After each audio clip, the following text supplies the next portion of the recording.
The story would begin after the Tournament of Power ended, and as Universe 7 has been victorious, Goku and Vegeta would continue to train very hard to increase their powers and one day overcome all the gods of destruction and his angels. After a while, Goku was training on the planet of Zeno-sama as in the old days. Perfect! This seems great to me. I have no doubt that I have become very powerful, but I can't reach Ultra Instinct again. But I'll definitely master it sooner or later. After a few hours, when Goku was already finished his training, the Saiyan would notice something strange since Vegeta's ki is rapidly decreasing. What the hell's going on? Why is Vegeta's ki declining extremely quickly? I'd better go check if everything's okay. Wait, Goku, before you go, I want to tell you something. What's wrong, Kai-sama? What do you want to tell me? Remember that you and Vegeta will always be welcome on my planet. Don't forget that, since you are not a problem for me. Goku would not understand what Kaio-sama would have meant, however, being in a hurry would not matter and would use teleportation, arriving in a few seconds at the capsule. I'll tell you something that Vegeta and you don't know. I was the one who gave the order to that damn Frieza to destroy, even so they continue to be a hindrance to me now.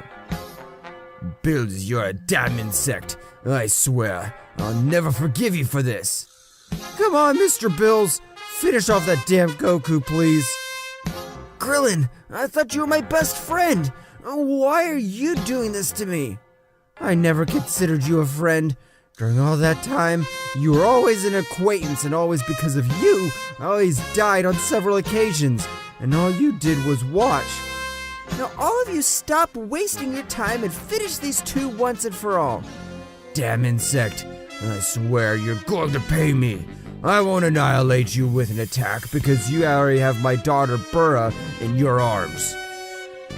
I'm very sorry, Vegeta, but Bura is not your daughter, since your real father is Yamcha. How could you do this to me, Bulma?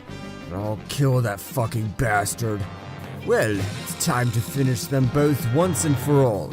Bills would raise all his monstrous power, however, Goku would not be left behind doing exactly the same thing, that is, Goku would go to Super Saiyan Blue maximum power. Damn, I swear I'll never forgive them! I'll destroy them with all my own hands! Bills would lunge at Goku, where both of them would have an amazing battle, and that's right, the exchange of blows was impressive as they made the whole earth shake. Bills would catch Goku off guard and deliver a heavy blow that knocked him out that would make him fall to the ground. However, this at an incredible speed would have returned it to his face. But at that moment, Gohan and others would pounce on Goku, and he would be having all the advantage, being millions of times more powerful than them, being able to put the Z Warriors in serious trouble. However, without holding back, Goku would have given each of them a few strong blows, leaving them all unconscious. All of you are worthless. You're simple insects that will never be able to against my power. Although Bills at extreme speed would have dealt with him a powerful blow that would knock him back a few meters. I'm still missing. Damn saying, don't you think you'll have the same luck with me, the most powerful god of the 12 universes? Why do you think everyone pounced on me in the exhibition tournament? I'm not interested in that. I'll kill you. I'll kill you. I swear I will. However, at that precise moment, Mill and Gohan would arrive. Leave my dad. He hasn't done anything to you. He has protected this entire universe and this planet every time. Don't do anything to him, Mr. Bills. Please. That damn Saiyan is not your father. He's never cared about you. Goten would transform into a Super Saiyan by lunging at Bills, but Bills with a single finger would stop his attack and send him flying, leaving him very badly injured and on the verge of death, while he fell to the ground in serious condition. Dad, please don't die. They don't know what they're doing. You're the savior of this planet. No, you're the savior of this universe. Goten would fall to the ground where Mill would grab him. However, at that precise moment when Goku witnessed how Bills would have hit his son and was on the verge of death, a voice he would hear in his head. That's right, it's Kakaroto, the Goku dark side. Kill everyone! How dare you touch Goten, my son who was the one who trusts me! I'll not forgive you all! Damn! Why? You're a Goten! Don't leave any fly alive. Kill them, and let them feel what true terror is. Kill them all. Get out of my damn head!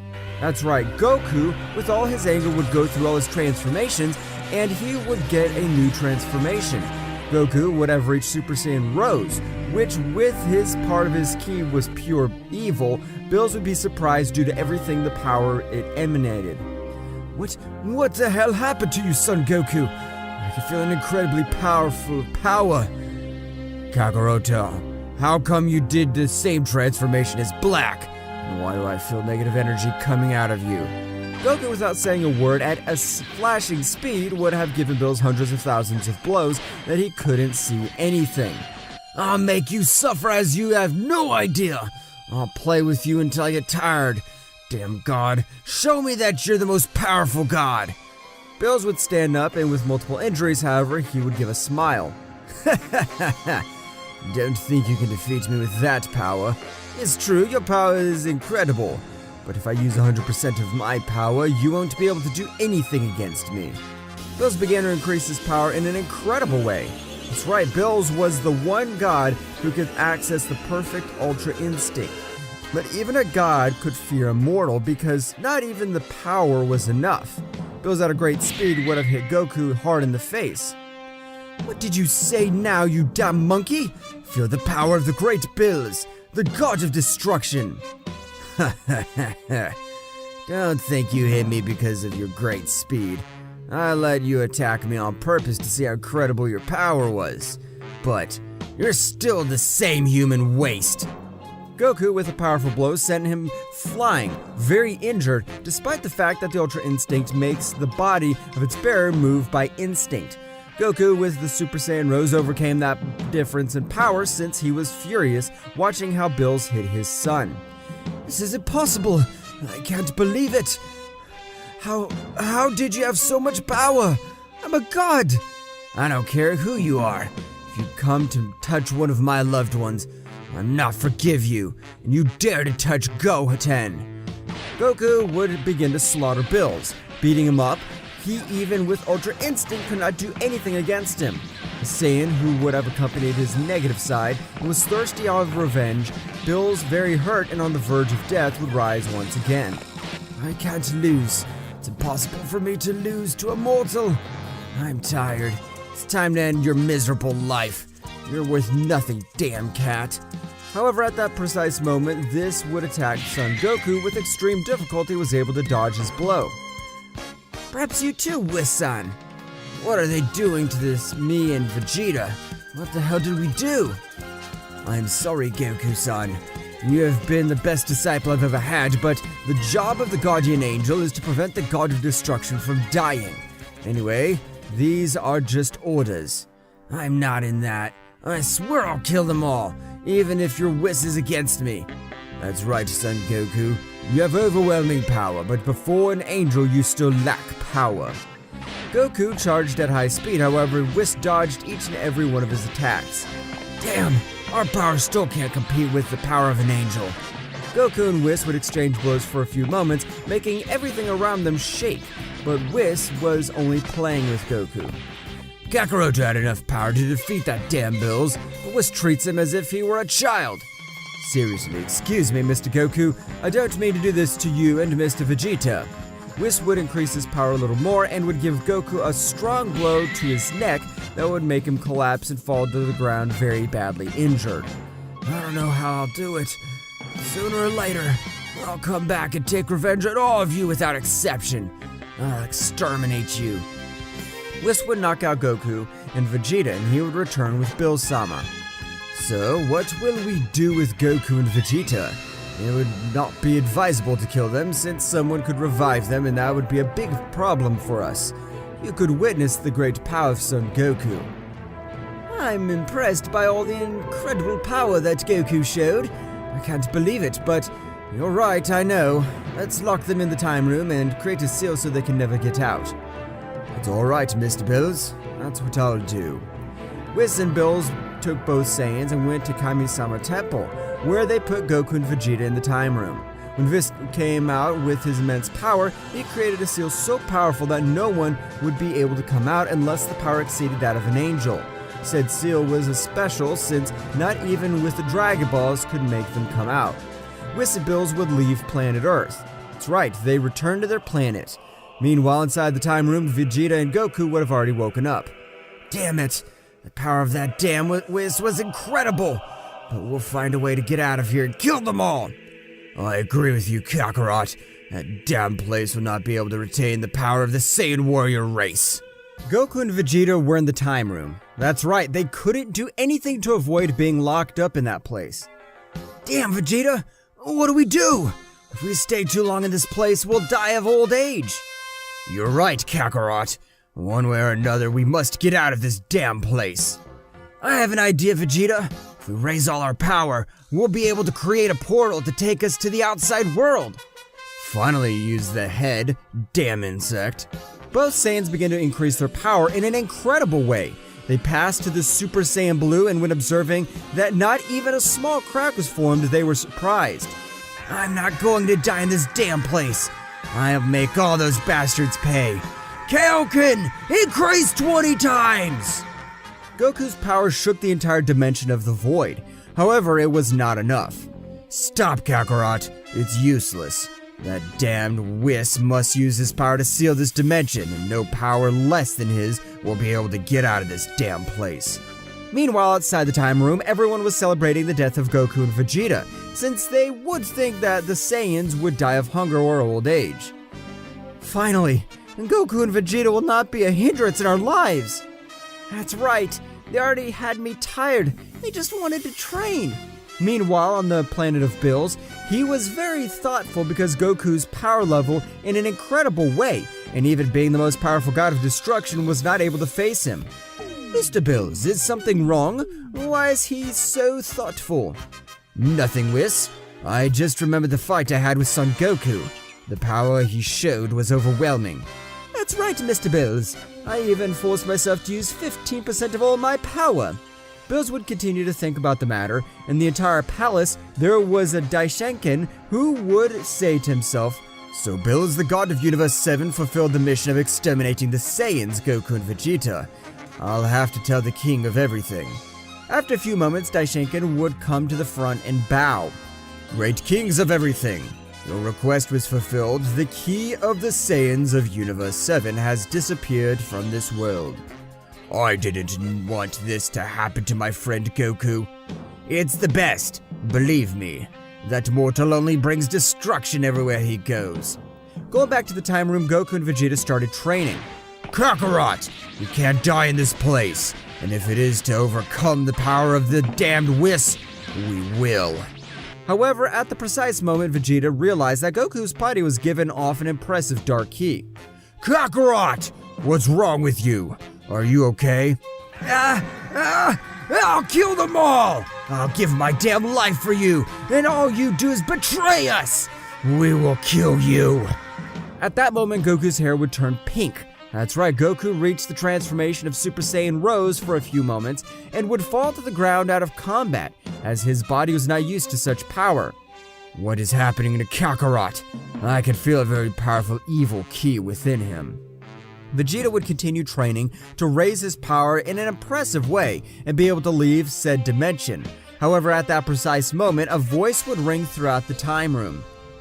Mr. Goku, Mr. Vegeta, it is me, Kami-sama. I'm sorry for everything they did to you, but I was waiting for nightfall so they wouldn't suspect anything. What's up, Bug? Kakarot's unconscious, so tell me. Mr. Vegeta, Mr. Whis even modified the time room. What here is a day in the time room is 10 years. What are you saying to me? Damn.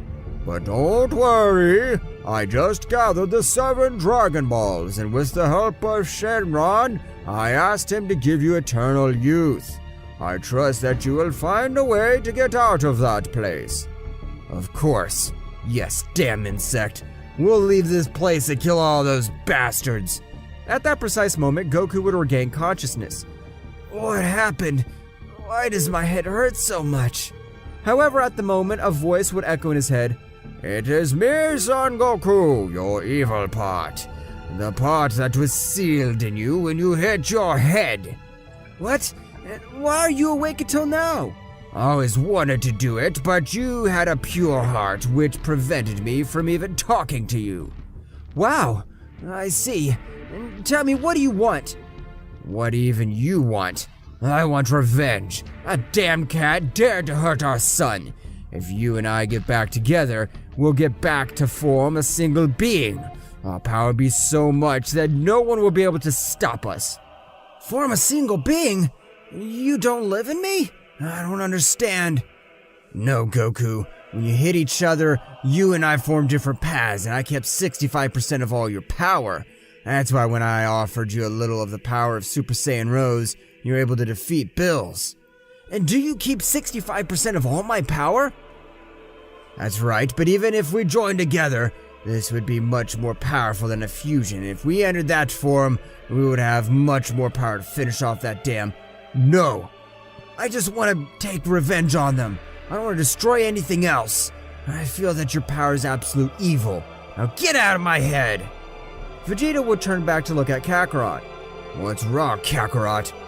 Do you feel better?" "That's right, Vegeta. Don't worry." These began to train because much more powerful than a god of destruction, a guardian angel, and even the king of everything, they trained very hard. However, Goku's heart was filled with incredible evil every day. One day, Goku would take the initiative when he felt that his power did not increase as quickly as it did before. "Kakaroto, are you there?" "I'm always there, Son Goku. Don't forget I'm you and you are me. If I accept a return to form a single being with you, what'll happen to me?" "You'll be much more colder and your power will grow in an unreal way." "Okay, Kakaroto. I agree to return to form a single being with you." "Kakaroto, will you do it? Are you sure you are what you're doing?" "That's right, Vegeta. I'm not going to give those damn one more time." Meanwhile, outside of that place, approximately 15 days had already passed in which everything would happen normally. That's right, every day they forgot more about Son Goku, but Goten did not forget about his father. "I don't know that my father will return. When he returns, I have to be as powerful as him. I don't want to disappoint him." Goten would start training alone to increase his power. On the other hand, on the planet of Bills and Whis were talking and walking. At that moment, a portal opened in the sky. That's right, it was Daishenkin-sama. "Great Daishenkin-sama! To what do I owe the honor of your visit?"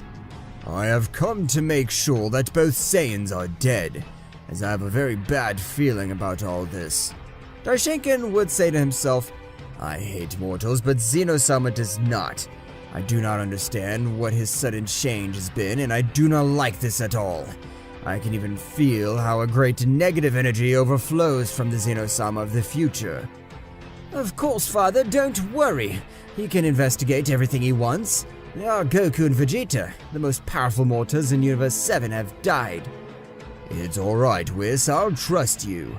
Daishenkin, upon arriving at Zeno-sama's palace, would be greatly surprised to witness only one king of everything.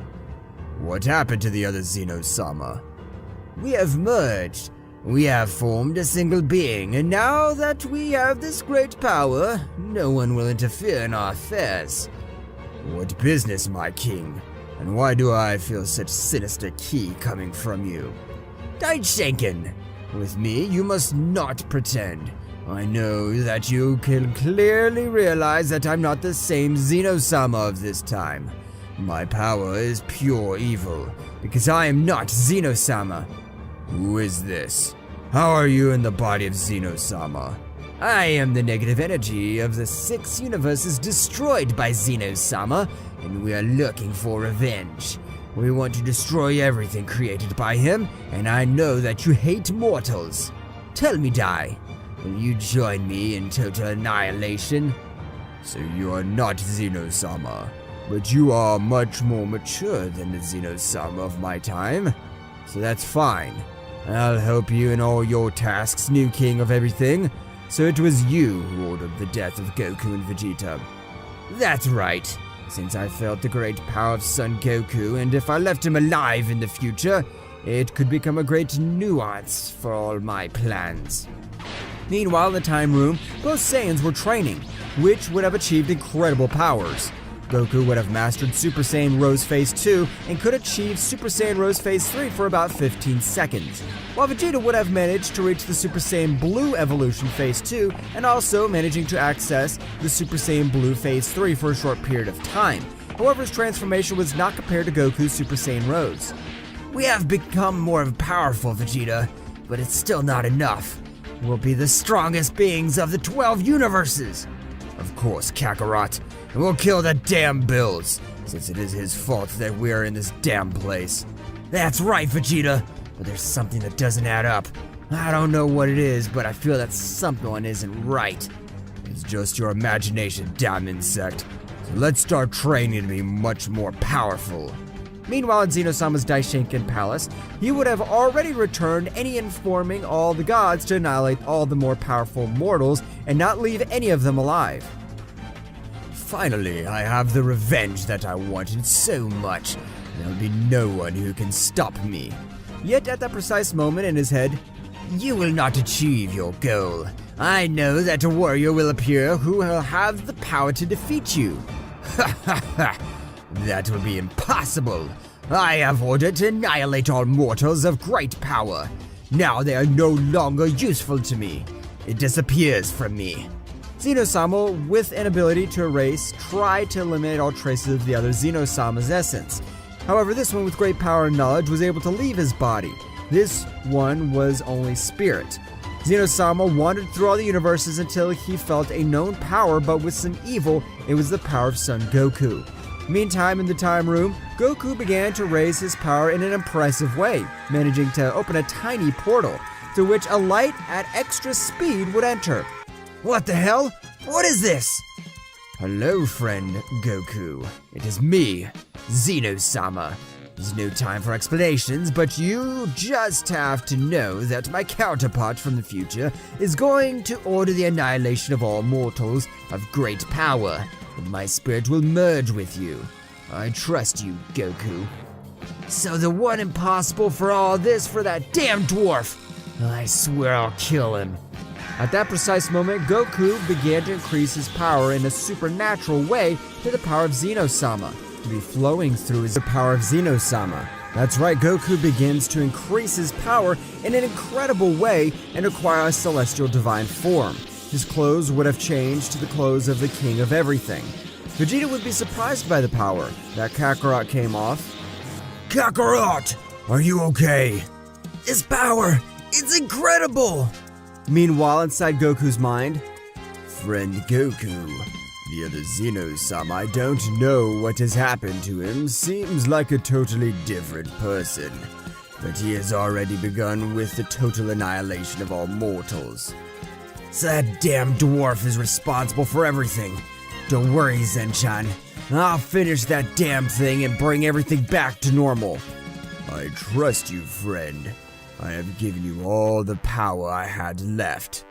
Going back to the time room, Goku would have reached a celestial divine form. He would have achieved the Super Saiyan Phase 3 Ultra Instinct. However, his power was absurdly incredible by combining the cells of a king of everything into Saiyan. Goku, unable to withstand all that power, fell to the ground untransformed and badly injured. A noticeable change was his clothes. They would have changed to a black similar to Black Goku. After a while, Goku would wake up, but even in his base state, his power was gigantic, being able to face a god of destruction. Kakarot, are you okay? Yes, Vegeta, but the one behind the Zeno-sama of the future, apparently, he has corrupted all the gods and angels. What the hell are you saying, Kakarot? How do you know that? And where did you release so much power from? Even your appearance changed to the outfit that Zeno-sama wore. That's right, Vegeta. Apparently someone lives in the body of Zeno-sama from the future and is controlling everything. And my power, the Zeno-sama of this time, granted it to me. To this end, all of this. But he also left something for you. Oh yes, the dwarf from the future is the cause of all this. What the hell are you talking about, Kakarot? What did the great Zeno-sama leave you? Receive this, Vegeta, and overcome your limits! Goku would have launched a highly compressed sphere of energy towards Vegeta, which would enter his body. At that precise moment, Vegeta began to increase his power in an absurdly incredible way. Vegeta would have reached the form of a true god, achieving the Ultra Ego maximum power. This power is amazing. I never thought I would go so far. Thanks, Zeno-sama. I won't waste any of your power, and I'll finish off all these damn... Goku and Vegeta began to train their new powers, since Ki being so dense made them slow, and it didn't matter what power they possessed, they became so heavy they couldn't win a battle. Meanwhile, in the King's Palace of Everything, there was a very thoughtful Zeno-sama. Daishinken, come immediately. Daishinken would arrive bowing. Tell me, my lord, what is offered? I want you to gather all the gods and also the Super Dragon Balls. I have a very bad feeling. Whatever you order, great Zeno-sama. Daishinken would leave the King's Palace of Everything. Firstly, he gathered the 7 Super Dragon Balls, and secondly, he informed each god that they must go to the King's Palace of Everything for an emergency meeting. After a while, all the gods arrived at the King's Palace. I'm glad that you all are in this place. What I have to tell you is that a danger is approaching. So train, and with the help of your angels, train even in other dimensions. Something is going to happen and we must be prepared. As you order, great Zeno-sama. Just as they listen to the great king of everything, all the gods must have a high level of power, since even I am going to undergo a difficult training. Even you, great Daishinken? Yes, god of Universe 7 Beerus. Since I also have a very bad feeling. Oh, by the way, I'll test his powers myself. If they do not have enough power, I will exterminate them. All the gods were shocked, and a little afraid to hear the words of the great priest. That's all. Now you can go back to your respective universes. Everyone can come back, except Beerus. I need to talk to you. As all the gods left, Daishinken would put on a serious look. Beerus, I trust you too much. You are the most powerful god amongst the 12 gods. Even your power suppresses most of the angels. That's why your guardian angel is Whis, the most powerful angel among all. I hope you raise your power up in incredible ways, since I feel that the cause of this will be the Saiyan's son Goku. That's impossible, since I just take care of those damn Saiyans myself. I don't know. I hope it's just the king's imagination and mine. But that's why we've gathered the Super Dragon Balls. Get out of there, great Zama, and fulfill my wish! A great dragon would appear, and throughout that universe, that's right, the god of dragons would have made his appearance. Tell me, what is your wish? Great god Zarma, as your being that you can fulfill any wish, what will happen to this entire megaverse in the next 12 months? Can you let us watch? This wish is very easy to fulfill. In approximately 12 months, no one will be left alive. Because an extremely powerful being will destroy every god, angel, and including the great priest and the king of everything, Zeno-sama. Beerus and Whis were surprised by what the great god Zarma said. Zarma, at that moment, with his great power, made them observe. They were able to observe in their minds how a being made the 12 universes tremble in the annihilation of each one of them. I have fulfilled your wish. Now I am retiring. The Super Dragon Balls dispersed through the universes 6 and 7 again. Now you know what is my concern, or not, God of the Universe 7 Beerus. I understand, great priest. I don't know. One way or another, we will become very strong and change all of that destiny. Knees would leave the kingdom altogether. However, Beerus was very thoughtful. He would be very nervous about what was going to happen. He would say, I'm sure that Goku and Vegeta must have died of hunger or old age. This can't be real. Look at him very thoughtfully, great Beerus-sama. Is something wrong? Hey, Whis. Is there a way someone can get out of your eternal seal? Until today, that has been impossible, but if you, like we, can go out, since as I put the seal, I can enter and leave without any problem. That's right, Whis.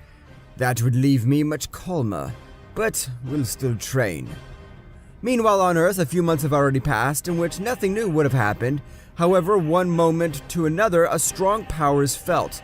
It was the great Emperor Evil Frieza. The Warriors Z were to face them. However, they were not able to achieve anything since Frieza would have trained since the end of the Tournament of Power. Where is Goku? I want to fight that dumb monkey.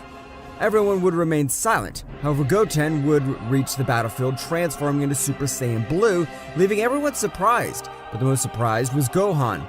Goten, how did you get that transformation? I haven't seen you in so long. That's none of your damn business. Goten and the Emperor of Evil Frieza began with a great battle. However, the clear difference was noticeable since Frieza was only in his final form. You are the youngest son of Son Goku. Tell me, what happened to your father?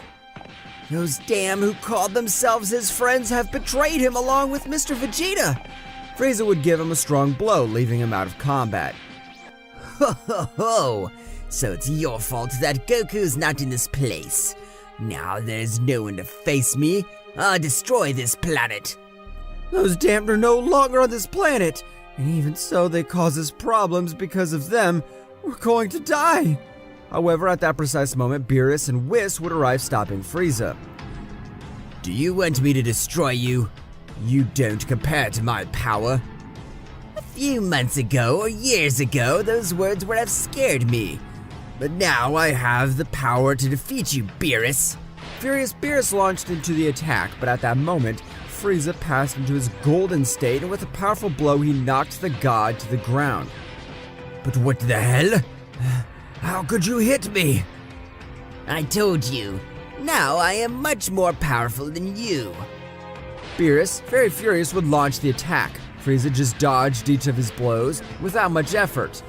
Now I will give you back all the humiliations you did to me so many years. Frieza began to slaughter Beerus in an incredible way, leaving him on the brink of death. Frieza would become stronger than Beerus next time. I have not mercy on any of you. Frieza would leave the planet Earth, but he also felt strange. One of his soldiers, realizing this, would tell him, "Big Frieza, are you okay?"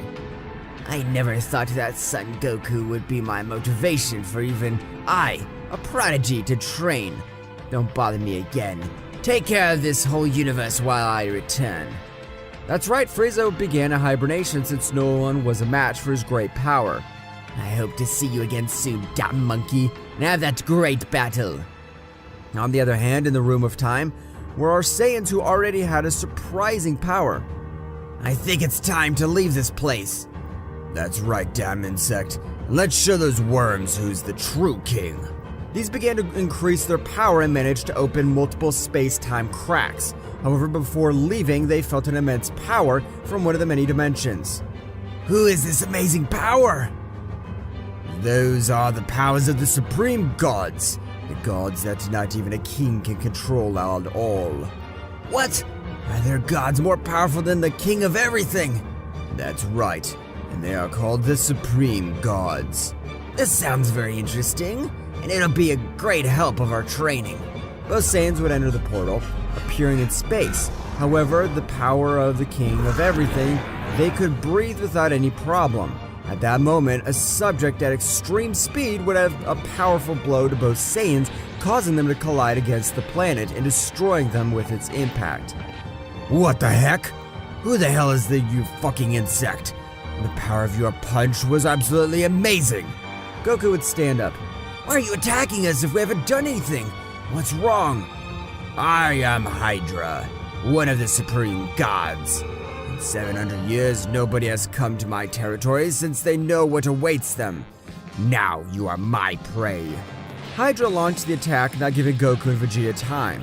He began to massacre both Saiyans, leaving them on the ground Goku and Vegeta began to increase their powers in an incredible way, that even Son Goku's power made the whole universe rumble.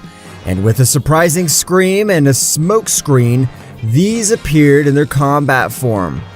Wow. I can see that they have great fighting power, but not even with that power will they be able to defeat me. I'm the 5th most powerful supreme god among the 12. With their powers, they will not even be able to touch me. I would not trust that much. We are mortals who have reached a great power that of a god, and we are even above the angels. Don't make me laugh.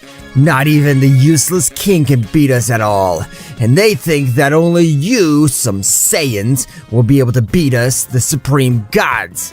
What a good joke.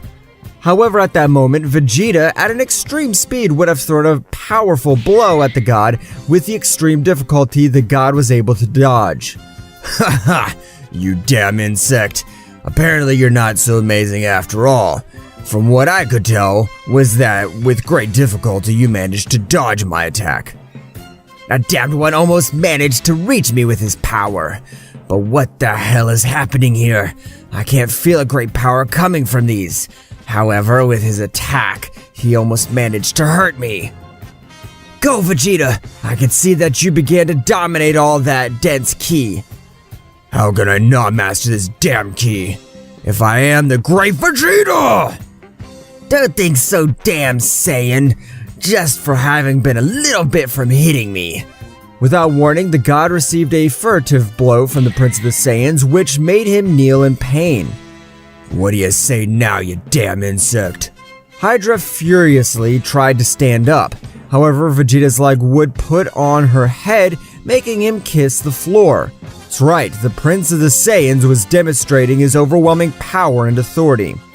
Apparently it won't be necessary for me to intervene in this battle. Vegeta's power is powerful enough to end the life of that pathetic god. Hydra would give a loud scream, which increased his power and formed a shockwave, causing Vegeta to quickly retreat. A very furious Hydra would launch into the attack, of which Vegeta would dodge each of his blows, making it impossible for him to even hit a single blow. What the hell? How do you have so much power, damn Saiyan? Our power now is not below supreme deities like you, since we possess the power of the king of everything. Vegeta would give him a powerful blow that would shake everything around him. The power of that blow would have been so much that it would make the god too affected. Meanwhile, in another place of that megaverse, the most powerful god of the 12 supreme gods was found. Ha ha ha! So 2 Saiyans have the power of a king of everything. This'll be fun, and no god in this place is able to deface me. However, at that moment, a being with a peculiar appearance would approach, which seemed like a demon. Great Broly, do you really think that those 2 Saiyans are rivals for you? You're not a normal Saiyan, your power goes beyond anything known. You are the great legendary Ultra Super Saiyan God. I don't know if they are worthy of my power, but I want to test their powers. From what I can feel, they both have the power of a king of everything. Going back to the battle between Vegeta and Hydra, it was clear that Vegeta was totally dominating the battle. However, in an oversight of Vegeta, Hydra was able to land a sneaky blow that would make him go back a few meters. Your power is really amazing, but even so, you can't compare with the 2 most powerful beings in this place. Now I will use all of my power. Hydra began to increase her power in such a bestial way that it would make everything around him start to tremble. However, Vegeta would be very confident. No matter what you do, your destiny will be death. Since without doing anything about it, you wanted to kill us, you found yourself death. Hydra would not pay attention to Vegeta's words. At that precise moment, Hydra, at an amazing speed, would have given Vegeta a blow that would make him spit blood. However, when he used the power that goes beyond a god, his vitality would be wearing out fast. Meanwhile, returning to the time room, Whis with his immense power was able to enter the time room with Beerus. That's right, both of them were very surprised when they saw that there was no one, but at that moment their bodies felt a chill. Since even up to that dimension, one could feel the intensity of said battle that was taking place in a place far away from where they were. Whis! What the hell has happened in this place? How did these two bastards get out of this place? And if I'm not wrong, the pressure you feel is from Vegeta. Beerus and Whis could not feel the power of Goku or Vegeta because their power was in another dimension. They were in the dimension of power of a king of everything. I don't know, Mr. Beerus. This is impressive. Mr. Goku and Vegeta really managed to get out of this place, and in effect that great pressure is from Mr. Vegeta, who seems to be fighting with someone very powerful. Both deities would come out of the time room with an expression of horror. We must inform the High Priest what happened, so that this same Daishinken with Zeno-sama take action on the matter. Returning to the battle, Hydra's power had risen so much that he was putting the big Vegeta in a bind. This is what you wanted, damn! Let him fight seriously, then find out something. This is all the power of the Great Hydra! Vegeta would stop his next attack with one hand and smile. And have you seen me use all my power? I'm just using a power similar to yours, and I want to end all hope you have, damn! Vegeta at that moment increased the power of Super Saiyan Blue Phase 3 to 75%, with which a surprising pressure fell on the Hydra god. Who are these guys? I can't breathe! Its pressure has cut out my breath! Feel a bit angry. This is the agony that we feel when beings with the title of God want to take advantage of us. However, at that precise moment, a subject would have given Vegeta a strong kick, which flew hundreds of thousands of kilometers. The blow of that being would have arrived was overwhelming. What is that powerful Ice Emperor Yakuza doing here? The new subject would have arrived named Ryota, who would stand in front of Hydra. Get out of here, Hydra. You don't have enough power to defeat them. From the beginning, you should have realized, so don't treat everyone as if they were inferior to these two Saiyans have beaten you up. But Great Yakuza, I want to help you. Between the two of us, we can finish them off. Go away. Obey. Hydra would leave the place in very bad conditions. Damn, they were going to pay me. I won't let them get away with it. I'll tear them to pieces, damn worms. Vegeta would come out of the rubble a bit confused due to the powerful blow almost knocking him out. So another damn has come to seek his death, but at least it seems that you're much more powerful than the other worm. I apologize on behalf of my partner. If you're going to stay in this multiverse, you could do it, but don't forget that we're all beings of great power. Yakuza turned his back on Vegeta and was about to leave. Damn! Who do you think you are?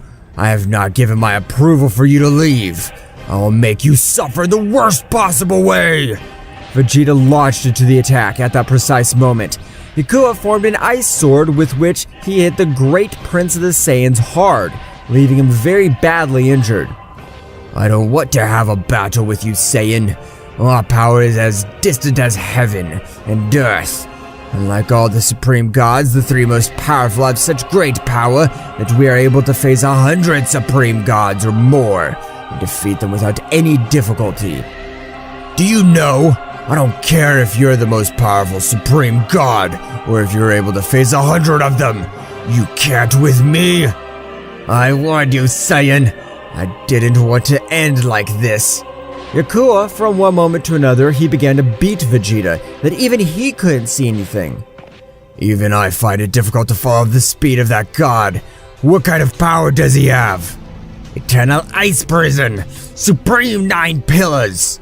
A large ice barrier was present, with which would keep Vegeta inside. Lowering the temperature to extreme levels, Vegeta would hit the prison. However, the 9 pillars made all his attacks return to the wearer with double energy. Damn. Why is it so powerful? But I do not lose. I'll show you all my power.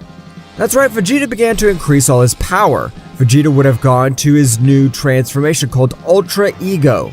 Vegeta's hair would turn purple, characterized by the aura of the gods of destruction. This damn barrier would not be able to contain my great power. Vegeta cracked the barrier with a powerful blow.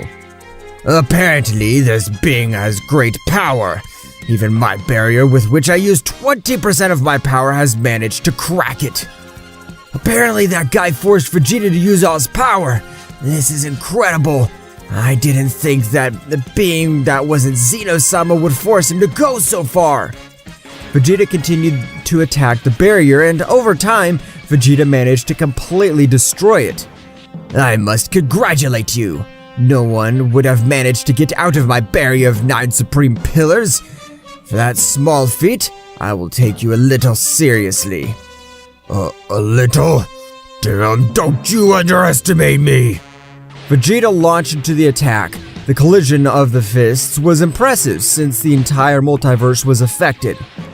So Yakuya is fighting with those Saiyans.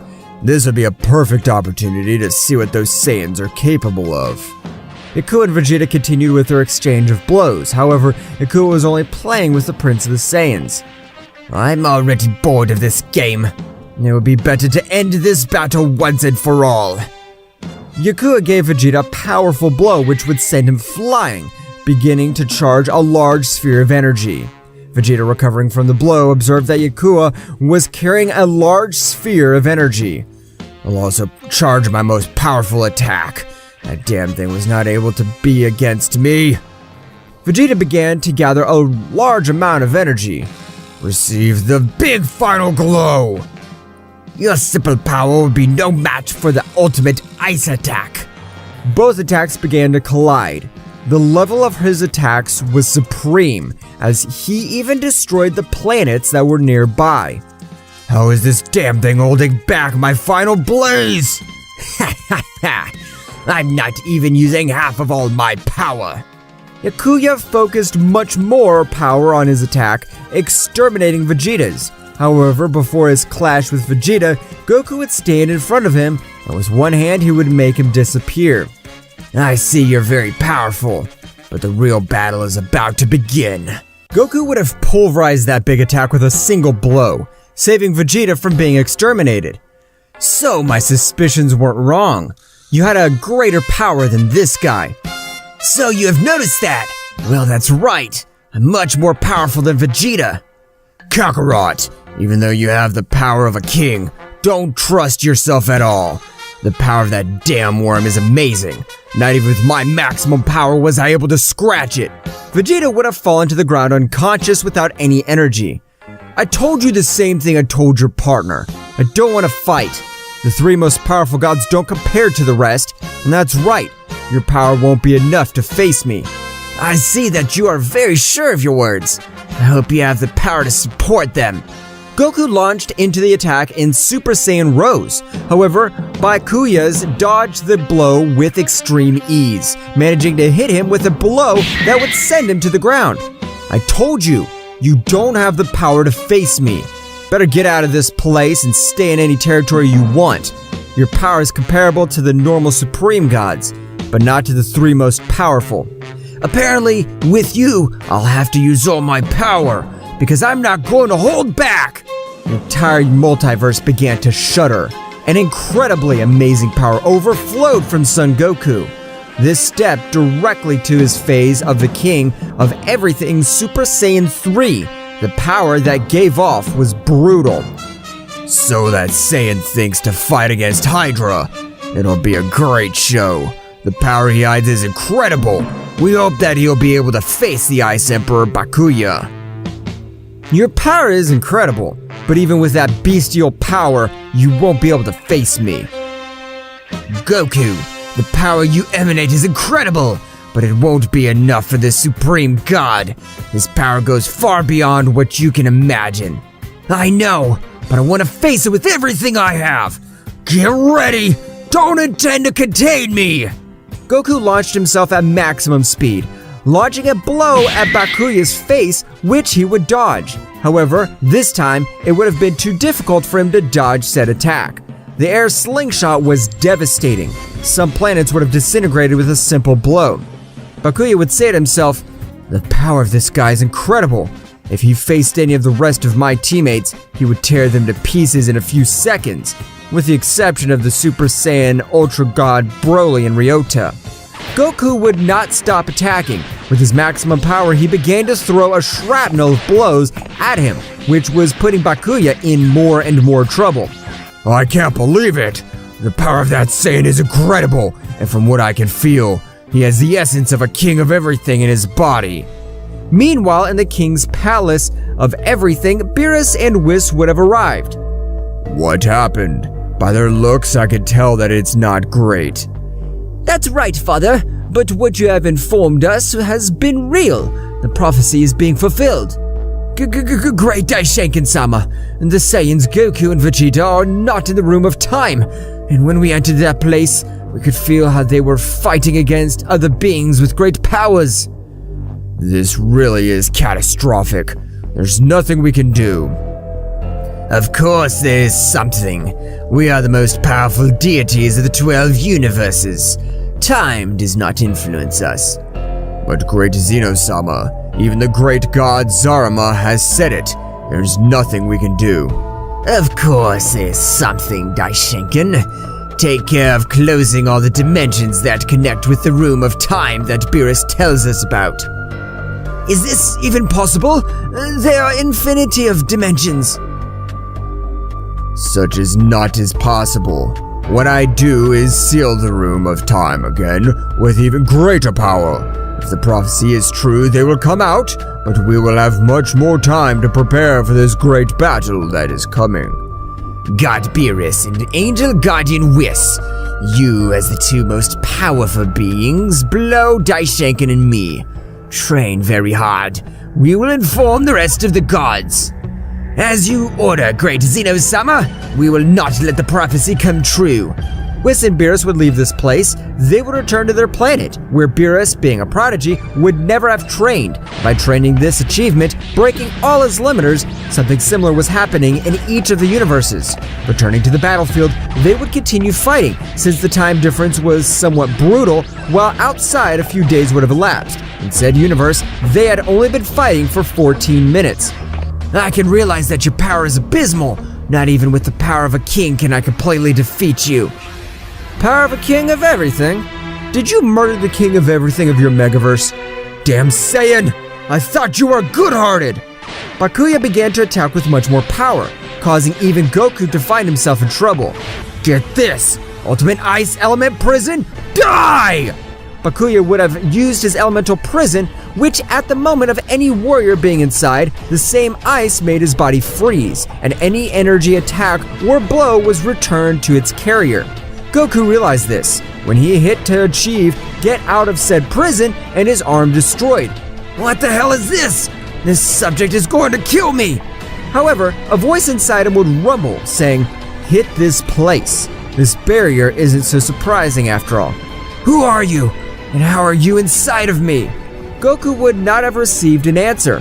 However, he would listen, hitting her where the guy would have told him. That's right, Goku was able to get out of that place, and with the power of the King of Everything, he was able to restore his arm. How was it possible that you got out of my elemental prison? That doesn't interest you, damn. Now I'll make you pay for almost murdering me! Goku launched into the attack with 100% of his power, giving Byakuya more problems. However, he was still able to keep up with him. I want to have that Saiyan in front of me. I'll have to test his powers myself. Daiku, bring me that subject immediately. I don't care what method you use. I want to have him before me. As you order, my lord. Both warriors would have been very even. However, Byakuya at that very moment was taking the advantage of the battle. You turned out to be a great opponent, but let's see if you can handle this. Body resists the power of the King of Everything with the power of Kaioken! Double Kaioken! No, Goku! The power you're using cannot be supported by your body! You can use it for a maximum of 15 seconds! Regardless of what Zeno-sama said, Goku would use this technique. When he activated it, he would feel how all his bones were breaking. However, he wouldn't care. All my power goes into this blow! Great Eliminator! Blow of the King of Everything! The power of Goku exerted in his right fist was terrifying, and Byakuya himself would realize this, which raised a large part of his power to be able to stop such a bestial attack. I see that your body is being affected by all that power. That power does not belong to you. That's not true power. After this, you'll be useless, and you won't be able to increase your powers again, because your energy veins, they will explode. You're not fighting with an amateur. I know what my body is capable of, and I'm not going to die. This won't be my end since I haven't fulfilled my mission. Byakuya would use a great attack to counteract the attack that would be sent against him. However, when he hit Goku with his blow, it would go through him. What the hell? An illusion! Big gods that eliminate all beings with a single blow. I thought this could work for me. You don't have the combat experience that I have. Goku's attack had hit Byakuya, sending him flying thousands of meters. Gah! That punches hurt so much. I can't believe the power of that attack. But Goku's attack would not have ended there. Goku, at a speed that even exceeded Byakuya's superior view, was able to hit him in the stomach, causing him to spit out blood. I have only 5 seconds left with this power. I'll use my final blow. Take this divine captive blow! That's right. Goku's last blow was able to knock out Byakuya. At that precise moment, Goku de-transformed, falling to the ground badly injured and unconscious. At that very moment, Deku would have arrived, restoring everyone's energy and taking only Goku and Vegeta to the Great Broly's palace. At that moment, he arrived. Here are the two Lord Warriors. Okay, leave them in some rooms until they recover. Meanwhile, out of all that place, Daishenkin would have managed to create an extremely powerful seal, which allowed him to seal any dimension that connects with the Room of Time. This won't be enough. Let's hope we have enough time to become powerful. Trust us, gods of destruction. We will stop those Saiyans one way or another. Returning to Broly's palace, both Saiyans would have woken up. I have no stress in my body. How weird. I thought that Kaioken was going to affect me much more. This is amazing. I had a brutal power increase. At that moment, they both felt a power that even those would make them tremble. Whose is this awesome power? I can't believe it! The owner of this power is a being that must be at the top of everything. I can't measure his power. Both Saiyans would come out and they would be expected by Broly and Deku. So they woke up. That seems excellent to me. Sir, you sure of what you're going to do? You have saved us. First, I must thank you. I don't know what your action is due, but thank you. You're a Saiyan like us, but how do you have such power? Despite not being transformed, you made an extremely overwhelming power. So you realize that's right. I am a Saiyan. In fact, I'm the first Saiyan God and legendary at the same time. Everyone was surprised. However, there was not to be a time to be too surprised, since at that moment, Broly would take out both Saiyans by shooting each of them with a strong blow. If they were able to take on the third most powerful god, Ice Emperor Byakuya, I want to see what they're capable of. The blow he gave us was very well placed and quite accurate. I can't believe the power he possesses. We can't trust this guy, or else we won't be able to make it out alive to tell about it.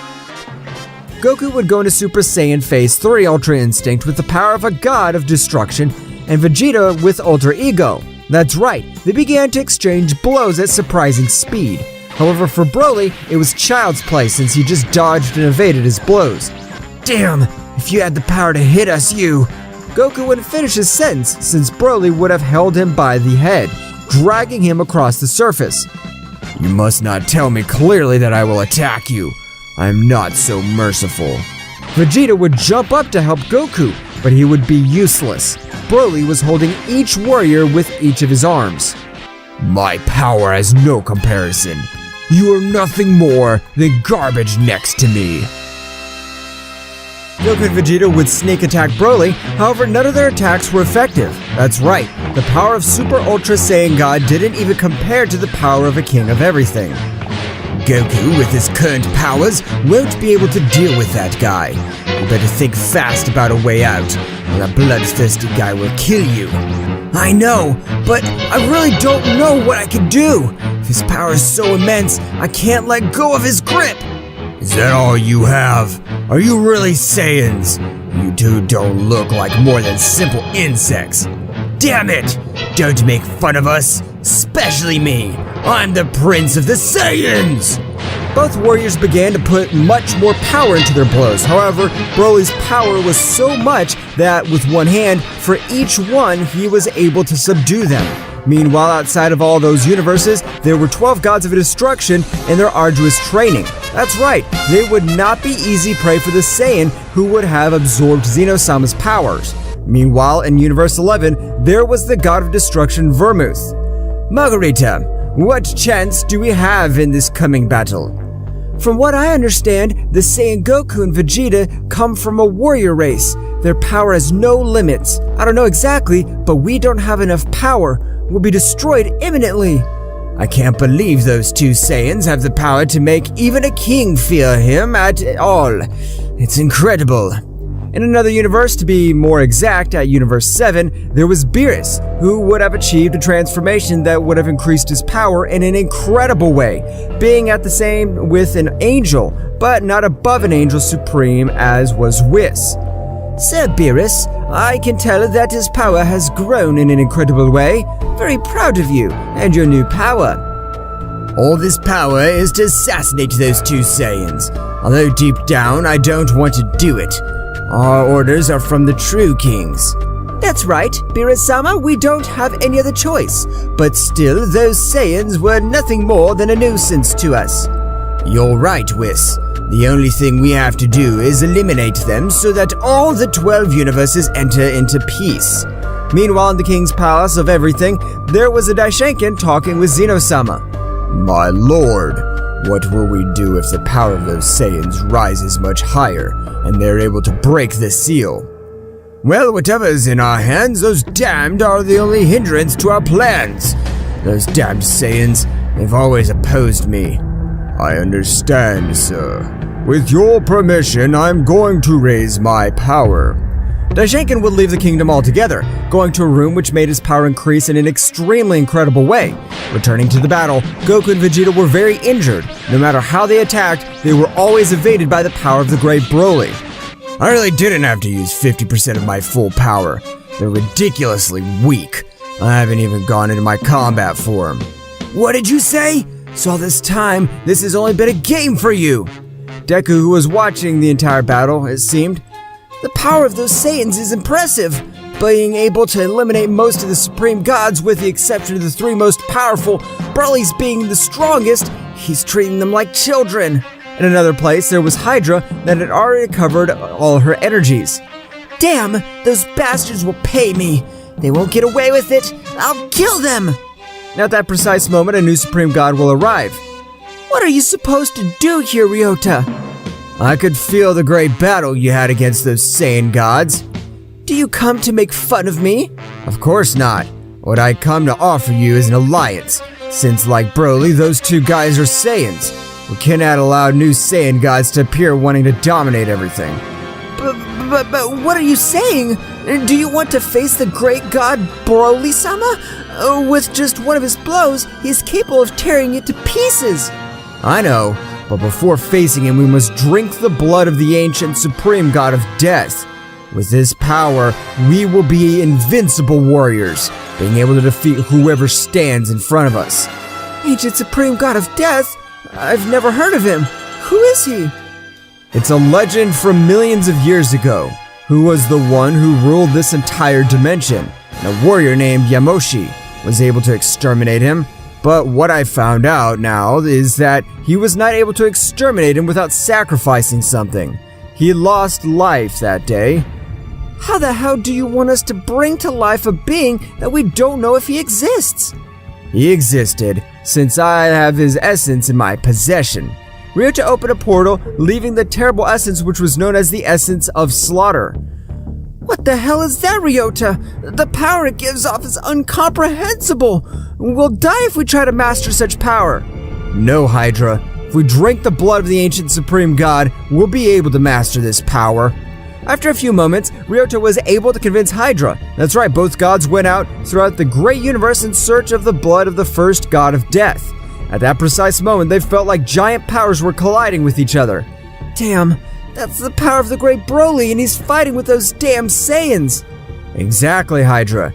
Those three unite, they would be able to end everything that exists in this dimension and the dimension of the normal gods. Both of them, much more determined than before, began to search for the blood of the ancient god of death until they could find it. That's right, when they found it, a silhouette appeared on her forehead. Those who have found a little of my blood, drink it, and you will receive great power. But in exchange, you will have to bring me to life. I always knew that I would meet you again, Father. So you are Ryota. From what I see, you have done my will. Now do it. Drink my blood, so they will end all that damn Saiyan race. What do you mean, Father? What does this mean, Ryota? Everything I've told you is true, but omit the part where the old god of death was my father. That's why I'm the second most powerful god, and Broly? Broly is the son of the legendary Yamoshi. What the hell did you just say? How is that possible? Millions of years ago, my father named Akinai Heleng was the ruler of everything. That's right, my powerful father has no rival, until one day a powerful warrior came to confront him. He called himself Yamoshi, the father of the Saiyans. Their battle was legendary. It lasted a few days, both almost unlimited powers, but that damn Saiyan increased his power much more while the battle was going on. That's right, he no longer had any more power. He decided to detonate to take my father along with the... I can't believe it! But why did two subjects with such great powers face each other? At that moment, lightning would strike the ground, and the sky would become thunderous. You will drink my blood, or not, pathetic god. I'm sorry, sir, of course. And these are also fed up with all these damn Saiyans. Both warriors drank the blood of the ancient god of death. However, at that moment, Hydra would feel something strange in his being. What's happening to me? I'm sorry, Hydra. It's not personal. You're just collateral damage, but I'll do your will. We'll finish off one of those Saiyans. At that moment, a great explosion was present. However, all the power of the supreme god Hydra would have been absorbed by said source. Just a little more and I'll wake up completely. Returning to the battlefield, both Saiyans were not able to fight as a team to face said Saiyan. Taiyoken! Goku would leave Broly without vision for a few moments. At that precise moment, he would take Vegeta and teleport to another place.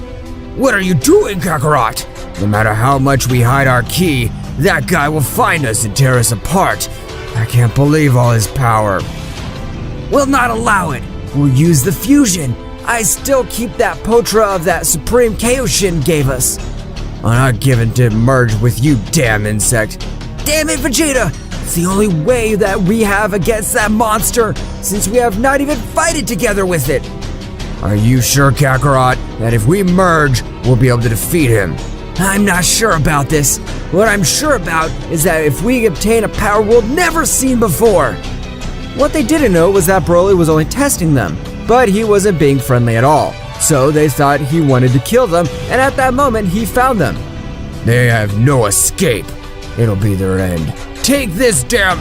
Broly would have changed to a large sphere of ki, with the intention that these, due to the desperation of dying, increase his powers more. Throw it at me quickly, insect! Goku would throw the Potra pendant at him. Now, yes! We'll be able to eliminate this dam! Both warriors came together, giving birth to the powerful Vegeta. At that moment, all the universes of said dimension trembled, making the gods feel such terrible power. What the hell? This power is perhaps that of two Saiyans! I can't believe it! In all the universes, they were comments similar to that of the Ice Emperor Byakuya. What the hell is going on? I feel the ki of a completely powerful being near those Saiyans. Not even their power outshines them. Who is it? His power doesn't lose against mine. Vegeta would touch the great sphere of power with his hands, starting to run with this. What? I can't believe it! At that moment, Vegeta would kick him, throwing him off the planet from which they were fighting.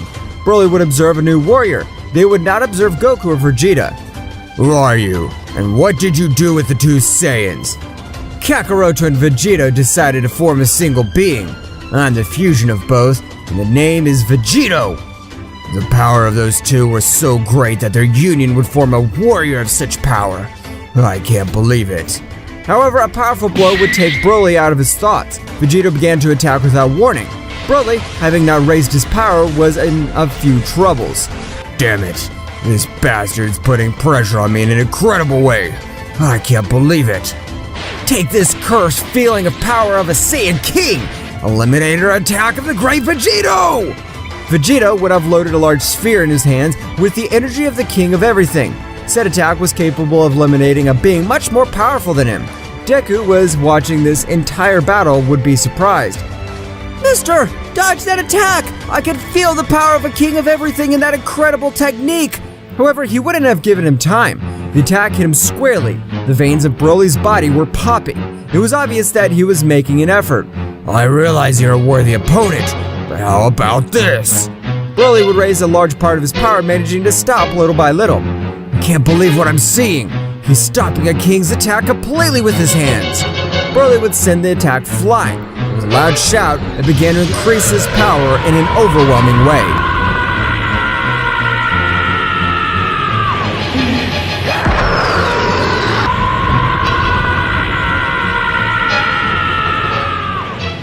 Broly was raising his power in an incredible way, causing multiple dimensional cracks to be created all over the space. It's amazing how the power of the Supreme God, even with the fusion, I'm not sure I could beat it. Broly would have finished raising his power. His hair would have turned silver. Broly had gone into combat form, with which he was able to face all the Supreme Gods except the second and third, since these had a similar power. Who the hell are you? What have you done with the Saiyans I was fighting with? So you didn't notice? Well, I'm the fusion of both Saiyans. I'm Vegeta, and this is Vegeta Ultra Instinct!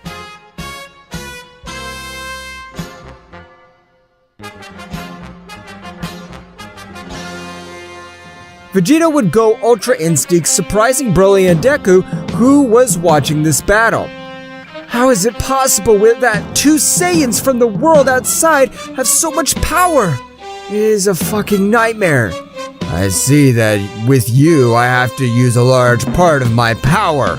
I hope I'm prepared.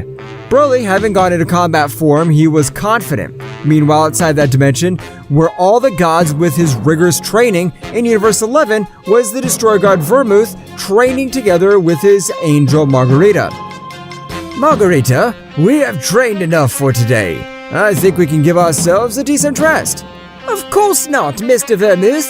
The existence of the 12 universes is at stake. If we are not powerful enough, we will die. If we don't rest enough, we won't be able to make our ki recover quickly. Margarita would accept that the god of the Destroyer Vermouth has her rest.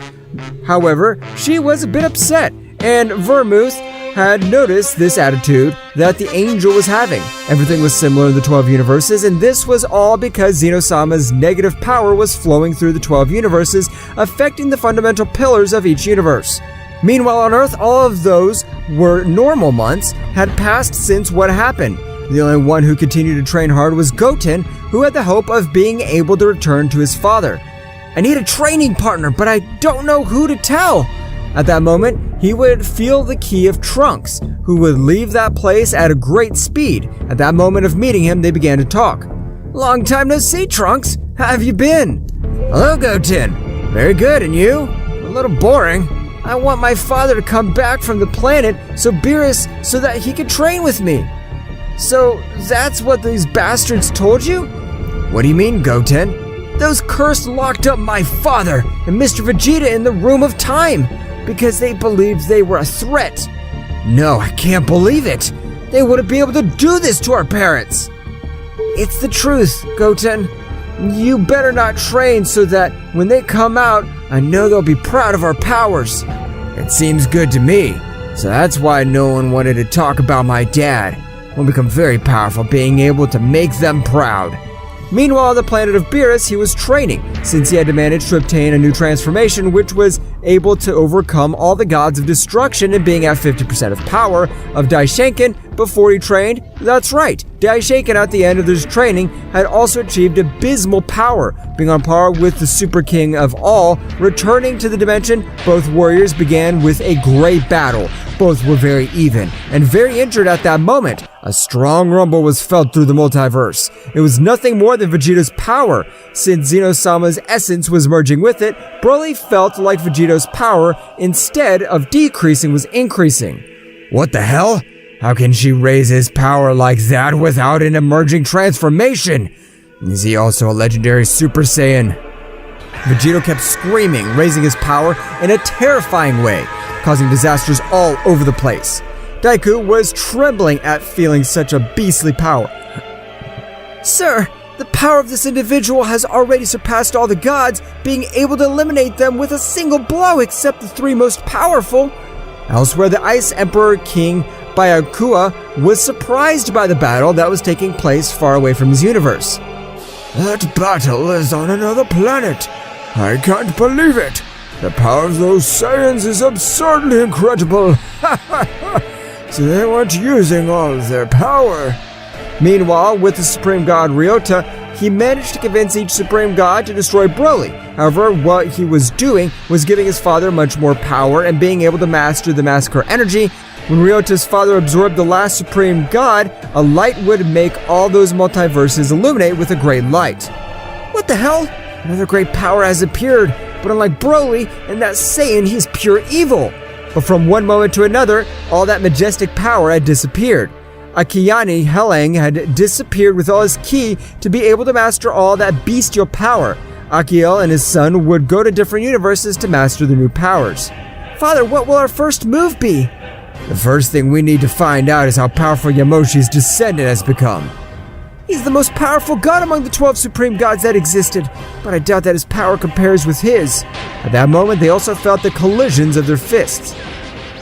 Whose other power is this? It's a new Saiyan that has come to this multiverse. I see. So we have to train hard to be able to face them. Father and son began to train to increase their powers greatly. Returning to the battle, Broly had already decided to end it. Your power is incredible, but you still lack the power to match for me, the legendary Ultra Super Saiyan God. Broly increased his power much more, where he even had muscles grow even more. However, with his large size, he retained incredible speed, since in a few microseconds, he was able to deliver a strong blow to Vegeta that would leave him out of harm's way combat. You're the second most powerful guy I've ever faced. Broly would return to his base state. However, he also received great damage in the battle. After a few days in which Vegeta would wake up, they would unfuse, becoming Goku and Vegeta again. So they woke up. So they know. I don't want to kill them. I just want to know how far their power goes. I understand. Sorry for attacking you. Don't worry, they're very powerful, but that fusion is their trick up their sleeve, since the power they generate is incredible. But tell me, what brings you to the world of the Supreme Gods? We were imprisoned by the great Price Daishenkin and Zeno-sama. I see, so those insects are still alive. Zeno-sama's good for nothing. Goku began to tell everything that happened to Broly, which he would understand. Now I understand everything. You, being of the same race and not having negative energy, are welcome to this universe whenever you want. Goku and Vegeta would raise their power by returning to the Room of Time. That's right, from that place, they began to increase their powers in an incredible way, managing to open a dimension towards the Tremor of Kami-sama. However, when they left, all they felt is a ki absurdly powerful. All the gods, angels, and high priests and the king of everything managed to perceive such power that would make all the 12 universes shudder. Goten and Trunks, feeling the ki of their parents, went quickly to the place of Kami-sama. After a few minutes, they would arrive. Goten would run to hug his father, just like Trunks would do to Vegeta. I missed you so much, Dad. Forgive me for not being able to do anything when those bastards betrayed you. A long time without seeing you, Goten.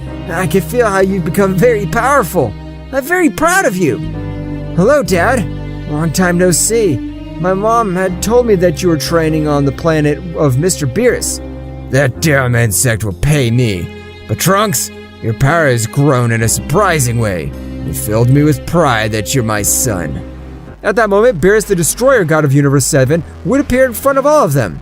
So they managed to get out of that place. Apparently they are hard to kill. Damn monkeys. I'm surprised how, even with the High Priest's seal, you are able to get out of said dimension. You really are two warriors of great powers. On this occasion, I'll finish with you two damned. Let's see if you can, damn it. I highly doubt it.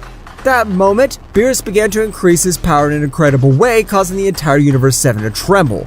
However, when Goku felt how Beerus was raising his power in an incredible way, an airwave would send him off planet Earth, since it is said place where they would still see people who had not betrayed him. Here in space, if you can unleash all your power, go ahead. Damn, I hope you don't regret what you're doing. Beerus again began to increase his power in a scary way. Beerus would have passed to the new transformation of him with 100% of all his power. Now praise the power of a super god of destruction! Ha ha ha! Damn insect, your power is pathetic. Don't worry, Kakarot, I'll take care of this clown. Vegeta would go off of the Ultra Ego, which he would be able to surprise Beerus and Whis with his power that he gave off. Whis also wanted to pounce on Vegeta, but at that moment, Goku would take him by the arm, giving him a strong blow that he was not able to dodge, throwing thousands of kilometers through that universe. How could he hit me? This can't be true. At that moment, a great battle would begin between the most powerful deities of Universe 7. However, despite the fact that Whis and Beerus had trained, they were no match for the Saiyans, who were only playing with them. Goku, kill them! You have no choice, and when all this is over, you will revive them with the Super Dragon Balls. All their energy is corrupted. Currently, there's nothing that can be done. I understand, Zen-chan. I'm sorry, Whis-san. Was the best teacher I could have, but now everything ends. Divine Punisher! Goku would launch a tiny sphere of ki, which would cause Whis to disintegrate, leaving no trace of it. Beerus would be surprised to witness how Son Goku had ended Whis' life without any effort. How could a mortal end the life of a guardian angel? This is amazing. I can't believe it! However, at that moment, a voice would echo from his back. This is also your end, Beerus. If you never intended to kill us, we'll revive you with the Super Dragon Balls. But if your intention was always to kill us, you'll stay in the other world forever. At that moment, the Daishinkan would arrive along with 11 remaining gods of destruction, where everyone was surprised to realize that Beerus, the most powerful god of all, had been easily defeated. At that precise moment, the Daishinkan began to raise all his power in a way of bestial, since he was going to fight seriously from the beginning.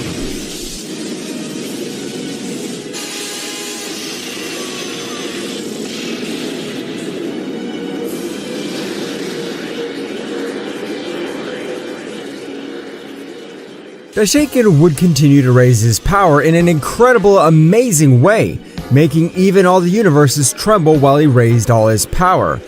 Even with all this power, I won't be able to defeat that dam. I better absorb the energy of all these dam. It's for the greater good. Daishinkan, by raising all his power, an angelic light was noticed throughout the universe. I'm sorry, gods and angels, but now you will be a part of my power. Keychains, divine rapture. Some chains of dark energy were entangled in all those present. Father, but what are you supposed to be doing? I'm sorry, Whis, but if not even the most powerful god was able to face it, do you think you can do it? I don't know if I can do it with my power. For that reason, I will keep all your powers. These Saiyans will annihilate everything. We should not have trusted you.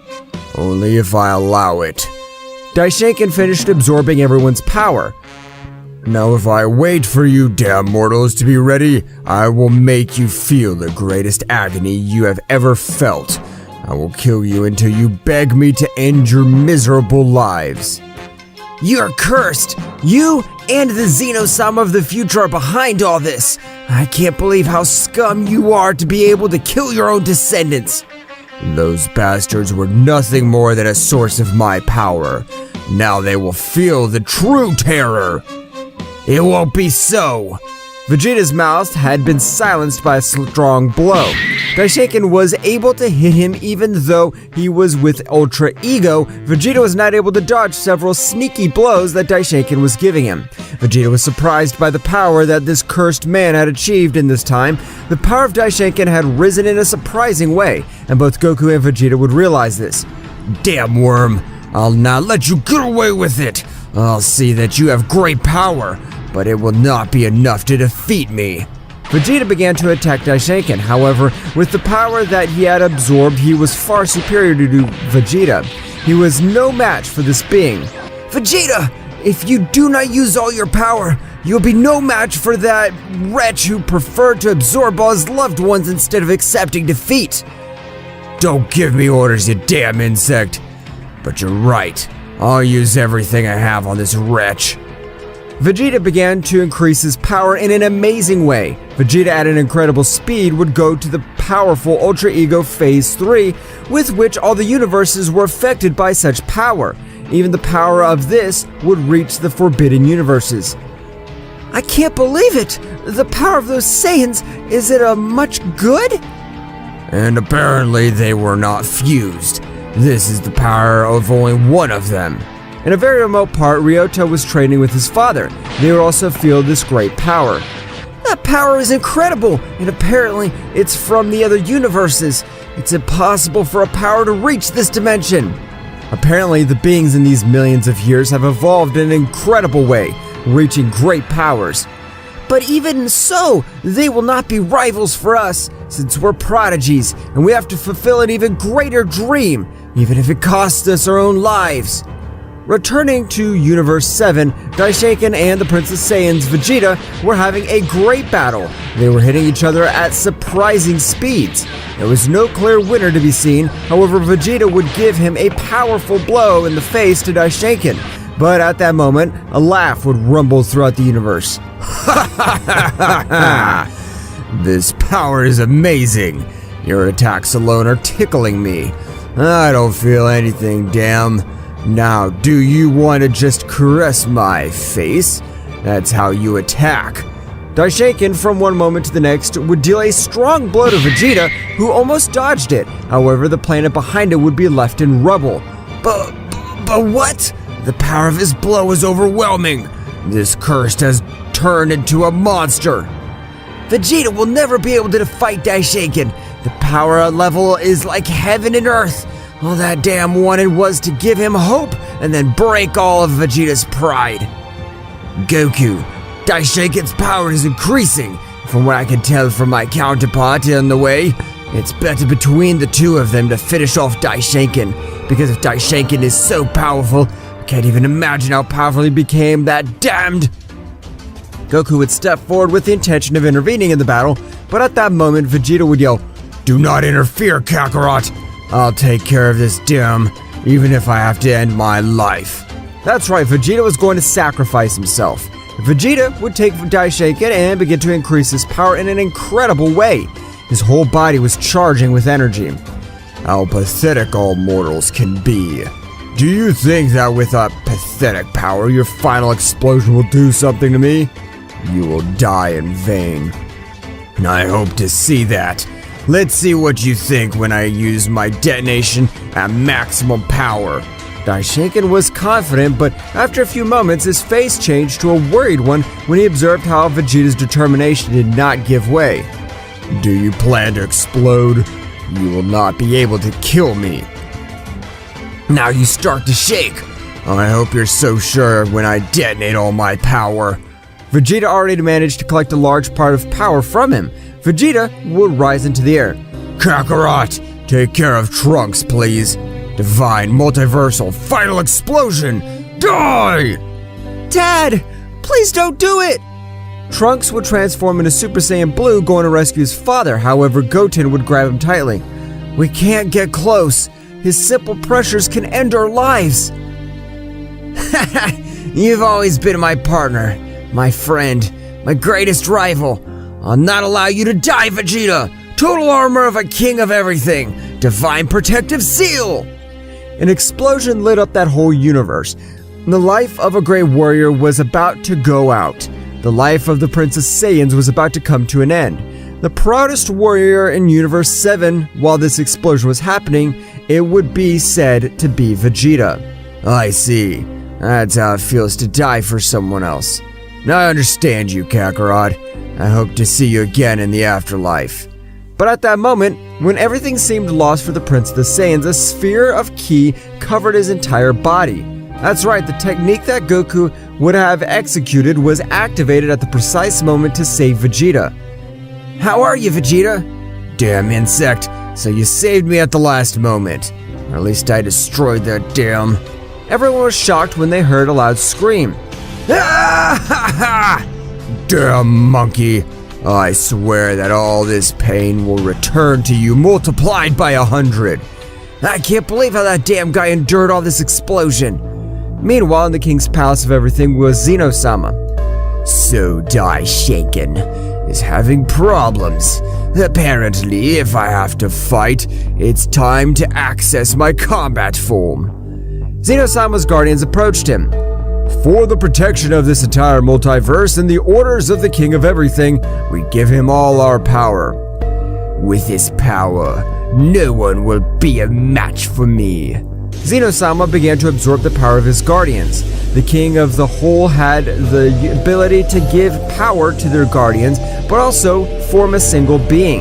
At that time, only the 12 universes felt such a tremor. Several timelines that felt that power, including the beings of the Forbidden Universes. What the hell happens now? Why is everything shaking and this pressure in the air from who is it? The power of the great Zeno-sama. I can't believe it. If he has transformed, that means he comes immediately. If I don't finish off these Saiyans, he'll exterminate me. Daishinken would go on the attack. I have to finish you now. I must not die at the hands of the King of Everything. Goku would go Ultra Instinct Phase 3 Heavenly, but even with that power, he was no match for Daishinken. However, this was not his purpose. Goku wanted to give him a strong blow to merge with Vegeta. Get this! All Saiyan King Eliminator attack! The sound of a dragon resounded through that universe, and an immense dragon emerged from Goku's fist. Daishinken was trying to stop it even with his own body, but it was impossible. The condensed power was overwhelming. Goku would communicate telepathically with Vegeta. Vegeta, put on a Potara earring. Zeno-sama's approaching at an incredible speed, and even if we fight together, we'll be no match for him. You're just messing, your Kakarot. Get away from that dam. Let's merge. Goku managed to hit him by sending him flying at the beginning of Universe 7. At that moment, in the distance, Daishinken would observe how a light illuminated the entire immense universe, and a power that did not lose against that of Zeno-sama would be present. But now what happens? That power is as big as mine. Who is the new guy that has appeared? It easily obscures the presence of Daishinken. Daishinken would arrive at the battle site observing an imposing new warrior. Who the hell are you? I'm the fusion of Kakaroto and Vegeta, and I am in charge of killing you. Vegeta would not trust himself and would go Ultra Instinct with maximum power, even combining Vegeta's Ultra Ego with which, with just 3 simple blows, he cut off the flow of energy to Daishinken. What the hell did you do to me? I can't release my power. I have sealed your main ki veins. You'll not be able to increase your power unless you fix said ki paths. Daishinken will launch himself furiously at Vegeta. However, this was an extremely incredible speed that would give such a great blow which would make him writhe in pain. I never wanted to kill you, priest, but if Zeno-sama arrives and the two of them fight against me, it would be a big problem. Now you're not an opponent for me. Daishinken tried to give him a powerful blow, but at that moment, Vegeta would teleport behind him, going through his entire mouth with a strong blow, causing Daishinken to fall to the brink of death. This is your end. You should have never have sided with that evil Zeno-sama. Death. Big Bang Kamehameha! Increase 100 times! Vegeta's attack was so powerful that even Zeno-sama, who was about to arrive in approximately 5 minutes, was able to observe such a detonation. Goten, Trunks, get out of this place. The battle that's coming is on another level and I don't want you to get involved. Goten and Trunks would pay attention, Going to planet Earth, Vegeta would launch a sphere of ki to the planet, protecting it from all outside attacks. At that moment, Zeno-sama would arrive on the battlefield. So you are the dark fusion of Goku and Vegeta. Those damn monkeys are always causing problems. But for now, I will kill all of you. Simple, thoughtless apes. Meanwhile, in the Forbidden Universes, the only 4 overgods left alive were surprised by the power that the said other universes battle was taking place. The power of that fusion is at my 95% power. It's incredible. I can't believe it. It can't be true, my lord. You're the descendant of the great Yamoshi. But it is. They're not beings that I can see below my shoulder. Returning to the battlefield, both warriors were staring at each other, and they were about to start a great battle that would decide everything in those 12 universes. But what they did not know was that an even more powerful warrior was stalking them. A battle never seen before was about to begin. That's right, the battle of the most powerful beings of those multiverses was about to begin. However, from the shadows, the ancient god of death was watching them. That's right, the god had left the Forbidden Universes because he wanted to end with the being that could bring him a problem in the future. I will wait until both are out of energy and on the verge of death, and at that moment, I will annihilate both of them. At that precise moment, a crack would begin that caused the entire universe. That's right, the clash of their fists had begun, causing everything around them to be destroyed, with the exception of the planet Earth. The power of Vegeta was so much that even withstood all that. Surprised with the powerful Broly and Susanoo, both subjects were very surprised to feel their clash of fists to their universes. The power of both guys is so much that they even make my castle to be destroyed. I find this unbelievable. My lord, don't you think it'd be better if we went to that place? You're right. It's the wisest thing to do.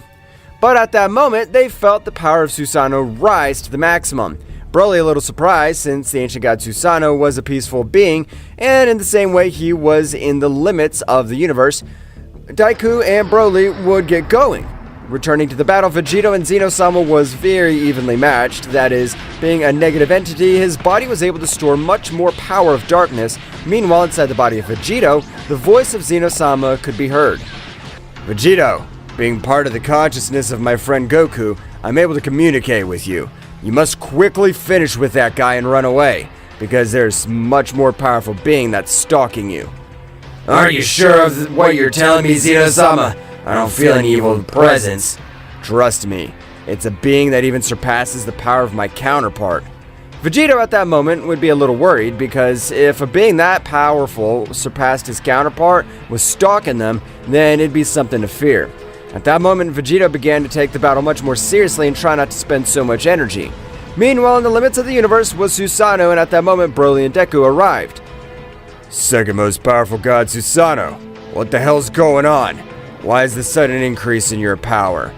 We've been deceived by that damn Ryota. I don't understand you. Explain yourself. The ancient god of death. That being was able to kill Yamoshi. The most powerful Saiyan known to date has been released. But how is that possible? Are you sure of what you're affirming? Susanoo at that moment would indicate a ruins, which only 2 beings were able to invoke them. The ancient Saiyan god Yamoshi and the ancient god of death, Psyche. Broly at that moment felt a chill go through his body. But I don't understand why you expelled your power like that. We have been sealed in these multiverses. The ancient god of death considers the Saiyan that's fighting with the king of everything a megaversal danger. You've deduced it in an excellent way, so that we do not interfere. He has sealed us in these universes. Even though I'm an ancient god, I am Broly, the Super Saiyan legendary god. My power is unlimited. I'll destroy these useless barriers. Broly at that moment would begin to increase his power in an overwhelming way.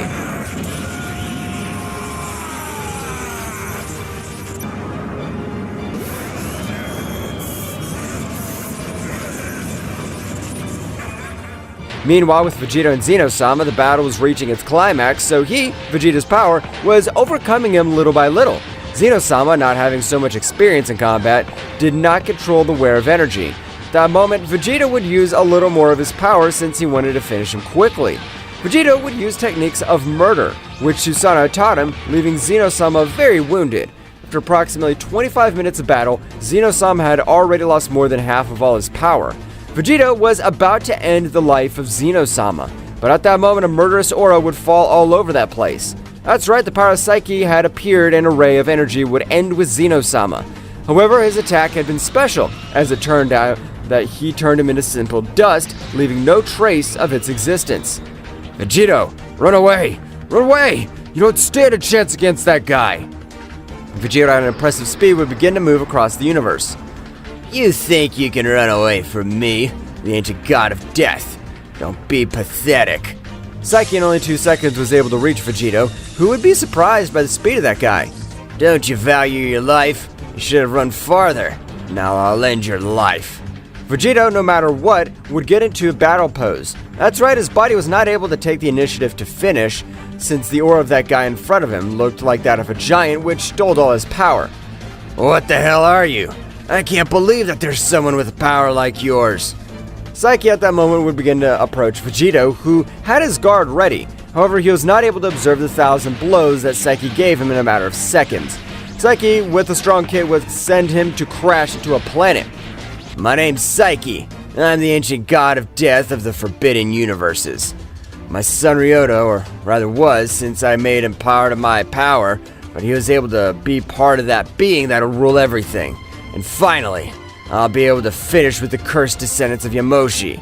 I have the necessary power to finish with Broly. Psyche at that moment would begin to massacre Vegeta, who was not able to do anything to him. Vegeta in a moment was able to give him a blow. However, at that moment of touching his aura, his bones would sound, making contact with the pressure of that subject.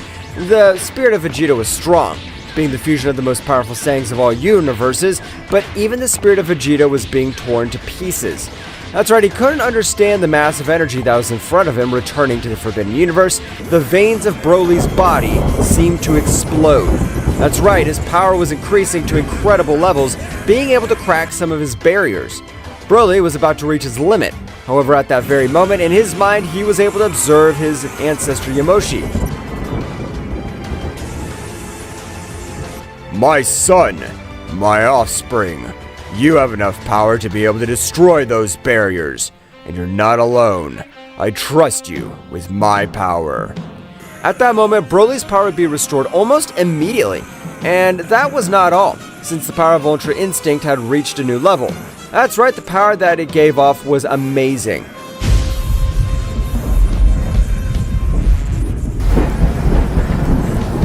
Broly, with a loud scream, had been able to destroy all the barriers that Psyche had placed in the universe. Broly and Susanoo began to fly at a high speed towards the great battle. Deku would stay in their universes because his power was not enough to help in this battle. The speed of both subjects was so fast that it even distorted the realities themselves. At that moment, they were able to reach the battlefield. They'd be surprised since they were able to observe the imposing warrior who was able to defeat all the supreme gods together. He was totally slaughtered on the ground and on the verge of death. It seems to me that the son of the cursed Yamoshi has the little potential. I can see that you're able to destroy mana energy capabilities. Broly at that moment would throw him a furtive blow which would send Psyche flying hundreds of meters through the universe. Broly would quickly take Vegeta, throwing him to Susanoo. At that moment, Susanoo, with one of his divine techniques, would be able to make Vegeta recover from all his wounds. But in the same way, at that moment, the fusion would end. The power Vegeta had used had surpassed the power of his earrings. How can we defeat that guy? He was able to even humiliate Vegeta. Vegeta didn't say anything since he was terrified. That's right, Vegeta was the one who had suffered a trauma, knowing that this guy was even more powerful than evil Zeno-sama, not being able to move a single finger.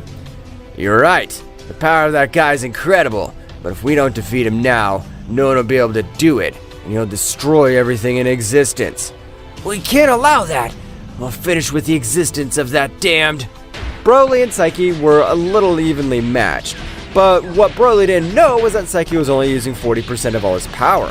That's right, 40% was more than enough to have a battle with Broly, the most powerful being known up to that moment. Goku, my friend, There's a last hope for you to be able to end the life of this guy, but it's very risky. I don't care which one it is. As long as I'm able to end the life of that bastard, I can't allow him to destroy everything you've built. If things get complicated, I'll let you know telepathically. I have faith that between the four of us, we'll be able to defeat him. And at that moment, Goku would pass through Super Saiyan Ultra Instinct with the power of Zeno-sama.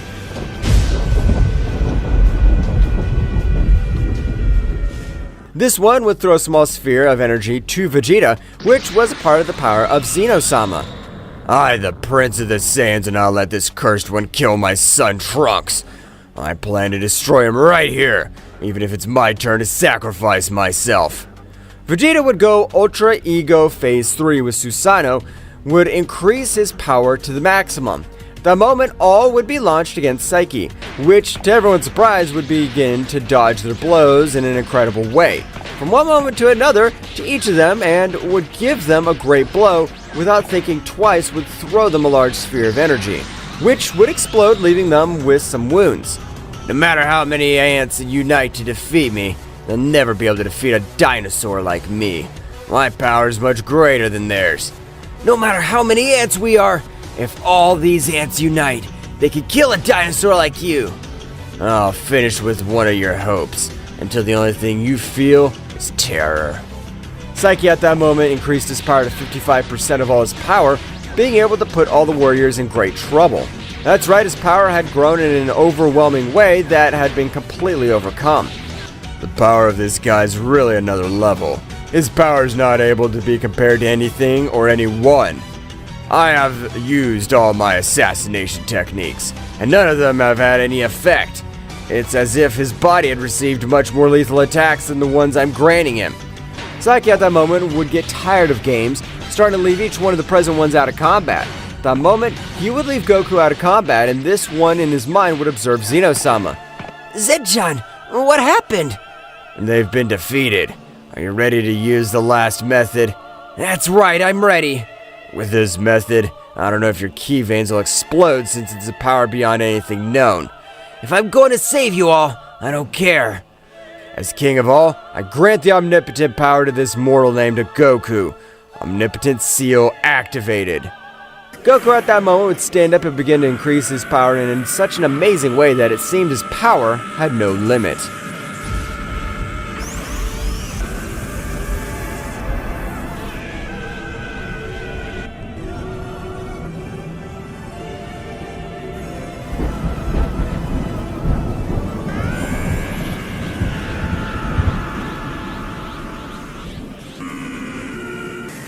Son Goku's body was releasing an incredible energy. That's right, his body would begin to glow, leading everyone surprised by the power that Son Goku was reaching. However, Psyche would not give so much importance because compared to his power, it was still not enough. Psyche at that time would begin to walk towards Vegeta. That's right, because he had planned to annihilate him, but not before torturing him. Stop, stop, stop, damn dent! That's right, Son Goku's body was taking an impressive form. With a loud scream, Goku would make Psyche retreat with a sonic wave. That seemed like the roar of a beast. Son Goku's appearance had changed. That's right, his power had increased in a great way, but the greatest change was his appearance, since the upper part of his whole body had a shiny silver fur, which made him look like a celestial and angelic being. That's right, Son Goku's power had transcended to what goes beyond a king at all. He had been able to reach the omnipotence. I don't know what the hell happened to you, but just because you've grown a little more fur on your body won't change anything. That's what you think! Now I'm called Son Goku, the Z-Angel! Psyche would take a few steps back because many millions of years ago, the legend had been told that reaching the power of an Angel Z was impossible. The Angel Z had the ability to destroy anything and create anything he wished. Don't say stupid things, that's impossible for someone like you. I don't care if you believe me, I'll finish you right now! Goku in a few milliseconds was able to give him hundreds of blows, which left Psyche badly wounded. In a moment, Goku began to hit him using only his tail. That's right, this time Goku's power had surpassed Psyche by dozens of times. I have millions of years more than you, so I have much more experience. Let's see what you think about this. Psyche at that moment would increase his power in such a way that in the same way the whole universe would begin to tremble. However, Goku would increase his level to the same level as his opponent to counteract the massive destruction. No matter what you do, this moment will be the day of your death, so you better be prepared. At that moment that Psyche had finished increasing his power, he would launch himself to attack the guy that would be surprised. And Psyche was not the only one. All the others would be equally surprised when observing Goku in the same place. That's right, not even with his hidden power, he was able to confront him, since Goku had stopped his fist with his tail. Damn it! This can't be happening. You're a mere mortal. You even ended your son's life.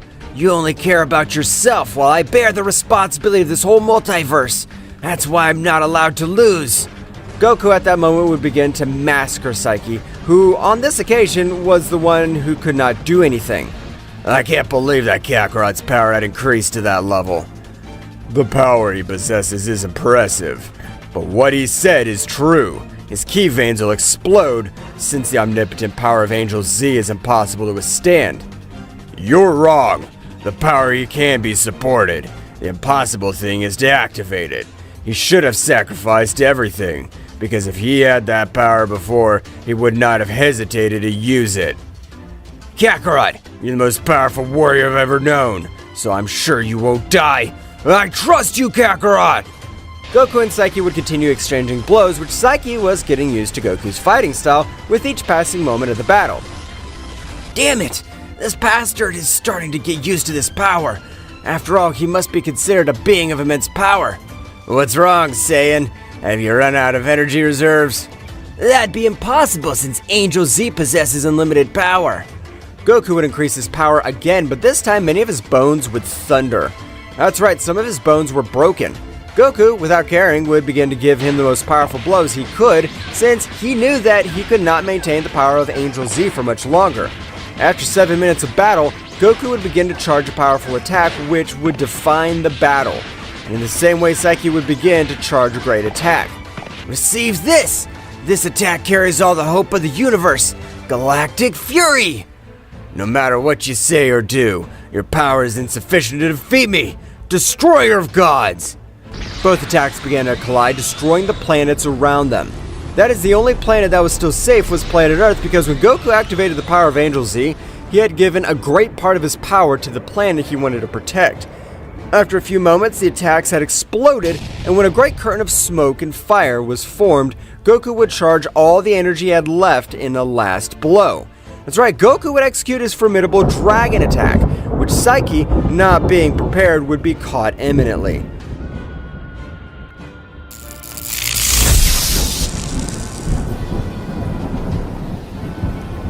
I'll not die! Psyche, in spite of being destroyed by that great attack, was putting up resistance. Goku would send all that was left of energy returning at that moment to its base state, and being out of combat, the great dragon to receive the remaining energy of Son Goku became immense, being able to destroy that subject. That moment, everything around him was wrapped in flames and thunder, as the attack had been devastating.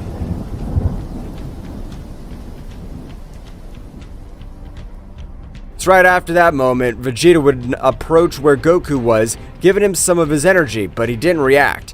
In that case, Vegeta would take Goku in his arms. If you could please gather the Super Dragon Balls and restore all the universe, I'll stay with Kakarot. Both Supreme Gods would do what the Prince of the Saiyans had asked. After a few hours, everything destroyed by the evil Zeno-sama until the battle that had ended had been restored.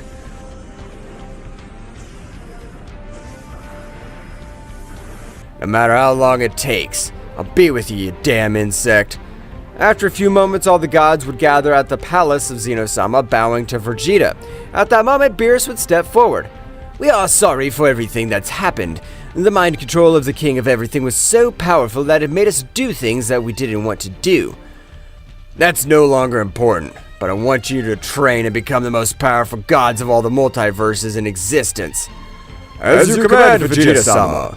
All the gods would go to their respective universes and would begin to train, since one of the new kings of everything had ordered it. It had already been approximately 10 years since that great battle, in which the gods were compared to the power of the supreme gods. Broly, as well as Susanoo, had returned to observe how Goku was doing, who did not give any answer. Vegeta at that time would continue with his training, being able to reach the powerful Super Saiyan Phase 4, and in his most powerful transformation, he was able to combine his Ultra Ego Doctrine with Phase 4. Kakarot, I want you to wake up and see how powerful I've become. At that moment, an incredible power would be felt in the back of Vegeta, who would be surprised since that power seemed that even surprised him.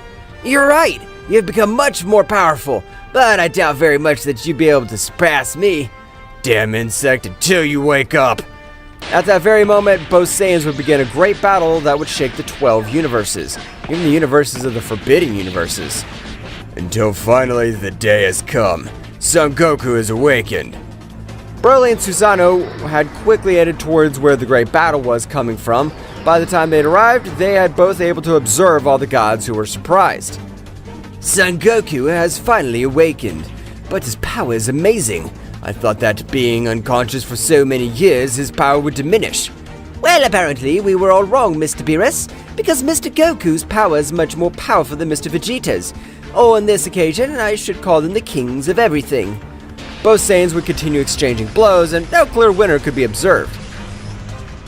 Vegeta, you've become very powerful. I don't know what happened all this time, but you're an excellent ruler. You don't have to remind me, I'm the Prince of the Saiyans. Obviously, I'll be an excellent ruler. The battle of both the Saiyans would last approximately 2 more hours, in which both Supreme Gods would create powerful barriers, so that nothing of their exterior would be destroyed. It's time to finish the battle! I agree with you, Insect. Both Saiyans at that precise moment flew at their maximum speed, one against the other, giving each other a furtive blow which would be able to knock them both out of combat. Well, it looks like this has ended in a draw. I didn't think Mr. Goku would be able to match the power of the king of all Vegeta, who has trained ever since Mr. Goku was knocked out in that battle. After a few hours, Goku and Vegeta would wake up and begin to talk about everything that had happened and how their energy veins were recovering from the time they had been out of combat. Mr. Goku, I sincerely apologize for everything that's happened when we were manipulated. Don't worry, Whis. I knew you guys weren't capable of doing that to us without being manipulated. Mr. Goku, don't you want to go to Earth? That's right, Whis. At this very moment, I was planning to go. Don't rush, Insect. I want to go too. Goku and Vegeta would arrive with teleportation, leaving everyone surprised by the presence of Goku. At that moment, Chi-Chi would approach Goku. My Goku! After so many years, you've returned. I'm sorry, Chi-Chi, for making you wait so long. Father, I knew you would wake up. I never gave up hope. Goku at that moment would begin to tell everything that had happened to his friends, who would understand everything that had happened in all that time. Kakarot, you missed something very important. We're now the kings of everything. Goku would be very surprised by what Vegeta said. That's right, my friend Goku. I would love for you and Vegeta to be the new kings of everything, because you'll be excellent rulers. I trust you. If that's what your request is, Zen-chan, I'll fulfill it, so don't worry. Thank you, my friend Goku.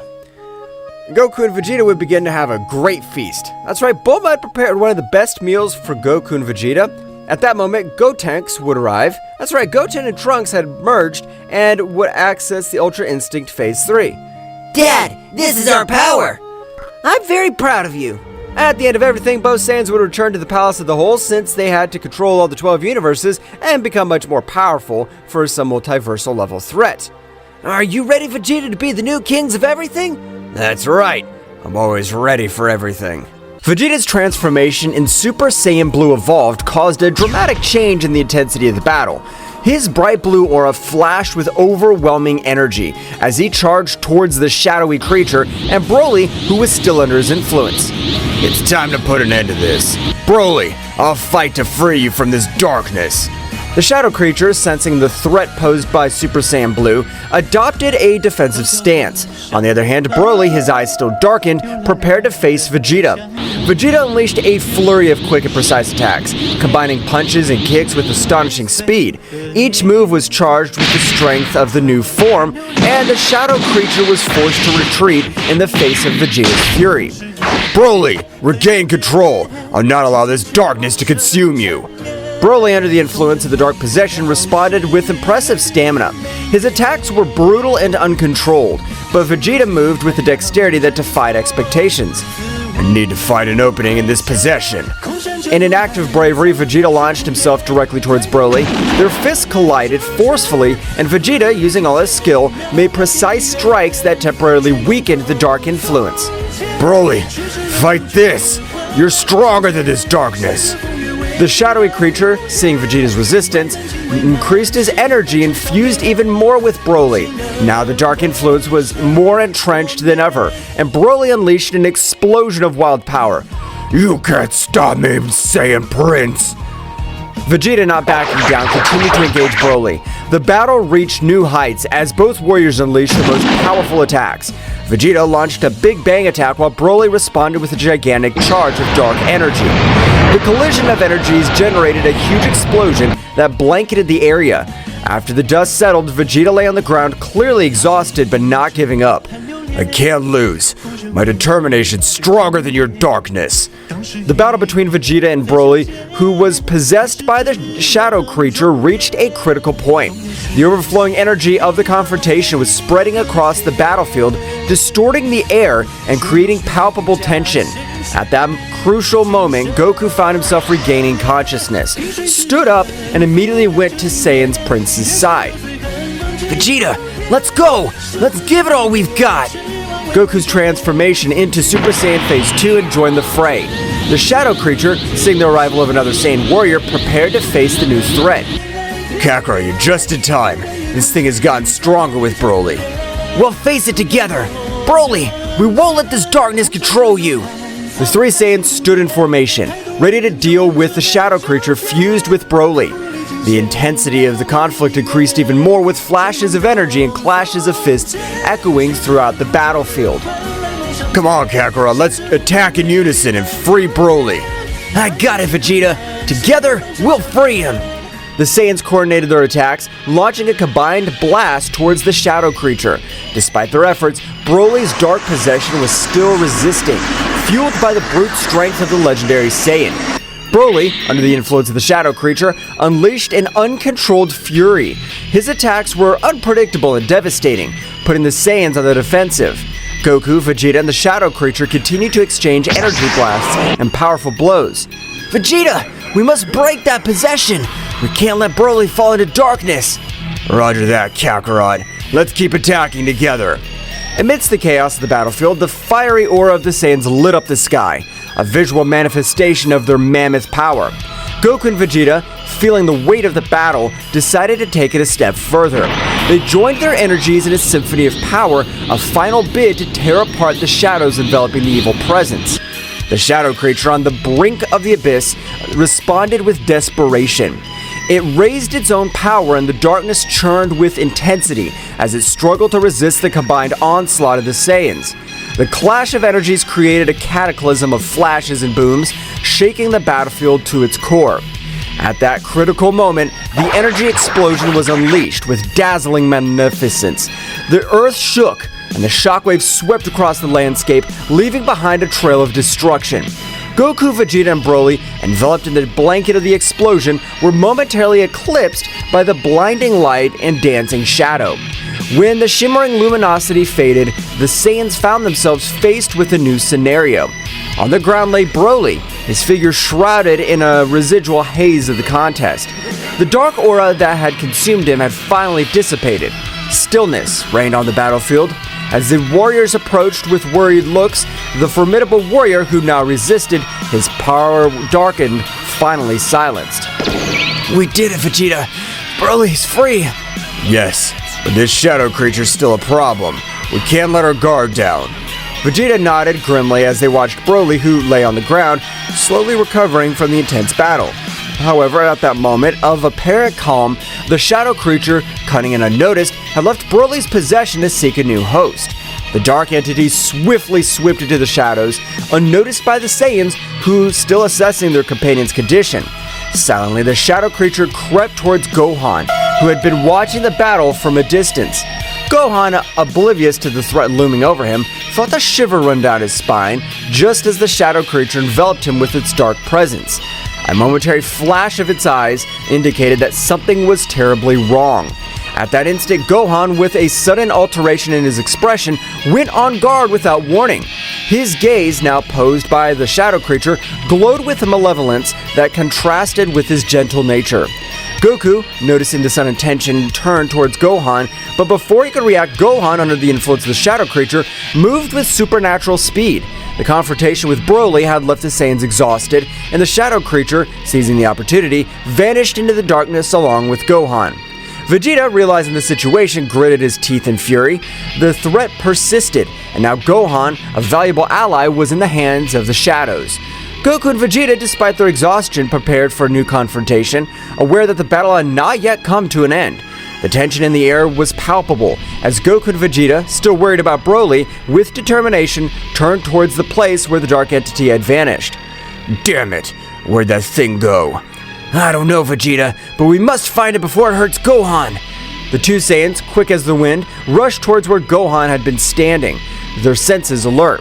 The shadow creature, now inside Gohan, emerged from the shadows with a sinister laugh. Looks like they're not as cunning as they thought. Now I have a new toy for my plans. Get out of Gohan, you damn creature. I'll not allow you to possess my son! Ha! You think you could stop me? My power possesses even more of your combined forces. Do not underestimate the Saiyans. We have overcome greater challenges than you. Leave Gohan and face your fate, creature. You'll not be victorious. The shadow creature, now in control of Gohan, smiled malevolently before responding. We'll see how long you can resist.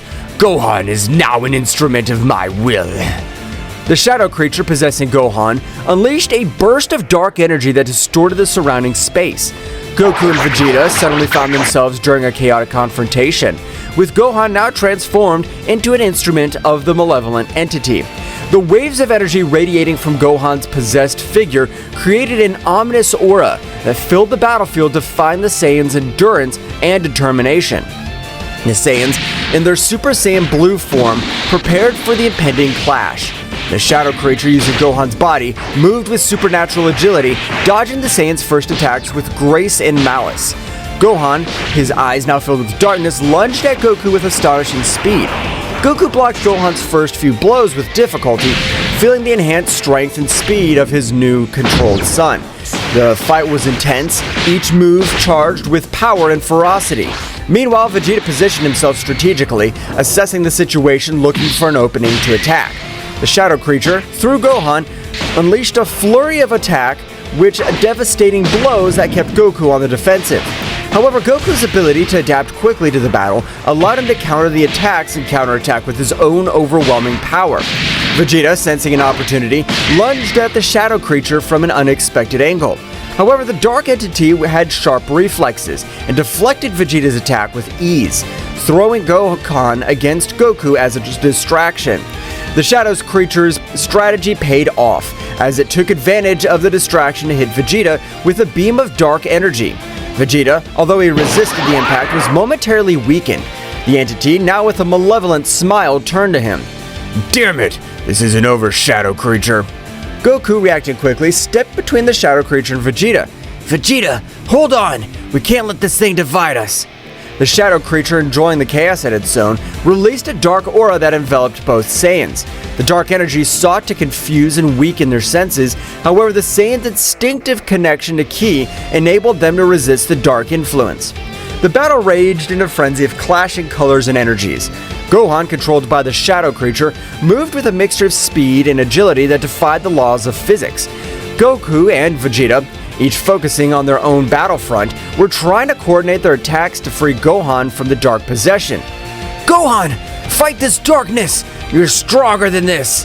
Gohan, though showing flashes of resistance, was caught in an internal struggle between his will and the shadow creature's control. The battle grew more challenging. With each passing second, the shadow creature reveled in its ability to manipulate and corrupt one of Earth's mightiest warriors. Vegeta, recovering from the earlier onslaught, threw himself back into the fray. The shadow creature, however, anticipated his attack and gracefully dodged Vegeta's attempts to strike it. The dark entity counterattacked with a series of precise blows that forced Vegeta to retreat. You damn shadow, don't underestimate the Prince of the Saiyans. Goku, seeing his partner's difficulty, raised his power to the maximum. Dazzling energy emanated from his Super Saiyan Blue form as he prepared for a concentrated attack. The shadow creature, noticing the glowing threat, diverted its attention to Goku. Vegeta, keep up the pressure. I'm gonna concentrate my energy to free Gohan. Vegeta nodded and increased his offensive, distracting the shadow creature as Goku concentrated his power. The fight reached a new level of intensity, with each move echoing across the vast battlefield. The energy collided, creating shockwaves that distorted reality itself. Goku, eyes glowing with determination, unleashed his most powerful attack. A sphere of glowing blue energy formed in his outstretched hands. Charged with the combined strength of the Saiyans, the spear grew in size and the power as Goku had held it in place. It's time to free Gohan! The shadow creature, realizing the threat, moved quickly to stop Goku's attack. Vegeta, taking advantage of the distraction, lunged with renewed fury, looking for an opening to attack. The battle reached its climax when Goku released the energy sphere, ascending it directly towards the shadow creature. The energy sphere burst into a dazzling flash, illuminating the battlefield with intense light. Shockwaves swept through the darkness as Goku's purifying energy sought to free Gohan from the shadow creature's possession. However, as the light faded and the earth stopped shaking, the shadow creature emerged seemingly unharmed. The dark entity, now irritated, turned to the Saiyans with a twisted laugh. Is that all you can do? My power is unbreakable. Goku and Vegeta, despite their exhaustion, prepared for the next assault. The battle, far from ending, dragged on into confrontation of epic proportions. Darkness and light collided in an endless clash, with the will of the Saiyans resisting against the entity that threatened to plunge them into the shadows. The dark creature, after resisting Goku's powerful attack, showed a malicious smile. A dark glow enveloped Gohan, and his body began to tremble with intensity. A guttural scream echoed through the air as the dark entity forced a unique transformation on the Saiyan warrior. Gohan, under the shadow creature's influence, contorted and his body was enveloped in a dark, feral energy. The earth trembled with the intensity of the transformation, and Gohan's figure began to change. Defined musculature, red eyes, a wild gaze, long gray hair, and emerging in the new form, Gohan Dark Beast.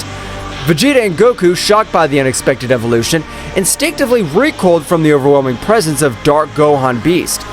The shadow creature had accomplished what it could not do with Broly, unleash a unique and uncontrolled transformation on Gohan. Dark Beast Gohan, now freed from any hint of rationality, roared skyward, emitting an overwhelming energy that shook the battlefield. His eyes glowed with an animalistic intensity, and his posture indicated that human control was suppressed. This can't be happening. What did that thing do? The shadow creature managed to unlock something inside Gohan. This won't be easy. The shadow creature, pleased with the success of its manipulation, watched the scene with satisfaction. Now, witness my true power, the Saiyan Beast Warrior. How do you plan to stop him? Dark Beast Gohan let out a deafening roar and lunged towards Vegeta with impressive speed. Dark Beast Gohan's attacks were ferociously savage, his brute strength and speed surpassing even Broly's most rampaging transformation. Vegeta, using his speed and agility, dodged Dark Beast Gohan's first attacks. However, the Saiyan Beast Warrior's ferocity was unpredictable, and Vegeta was forced to deploy all his skill to stay out of range of the devastating attacks. Goku, assessing the situation, transformed into Super Saiyan Blue and rushed to Vegeta's aid.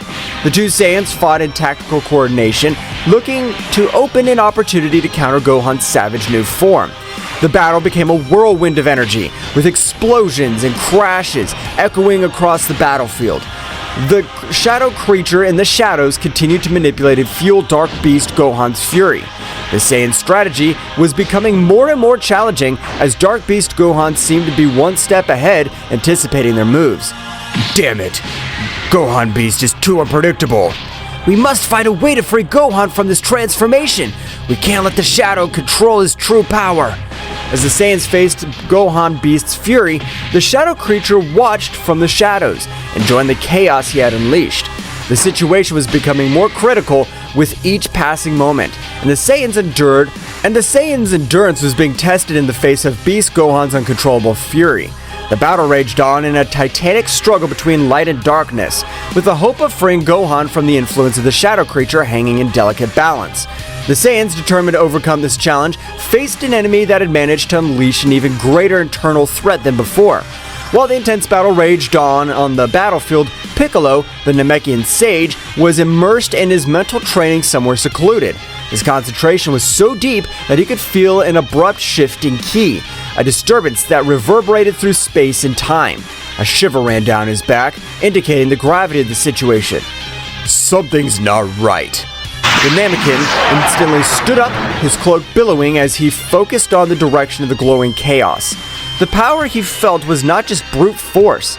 It was an amalgam of dark energies that seemed to defy the very essence of reality. Wasting no time, Piccolo prepared to approach this side of the conflict.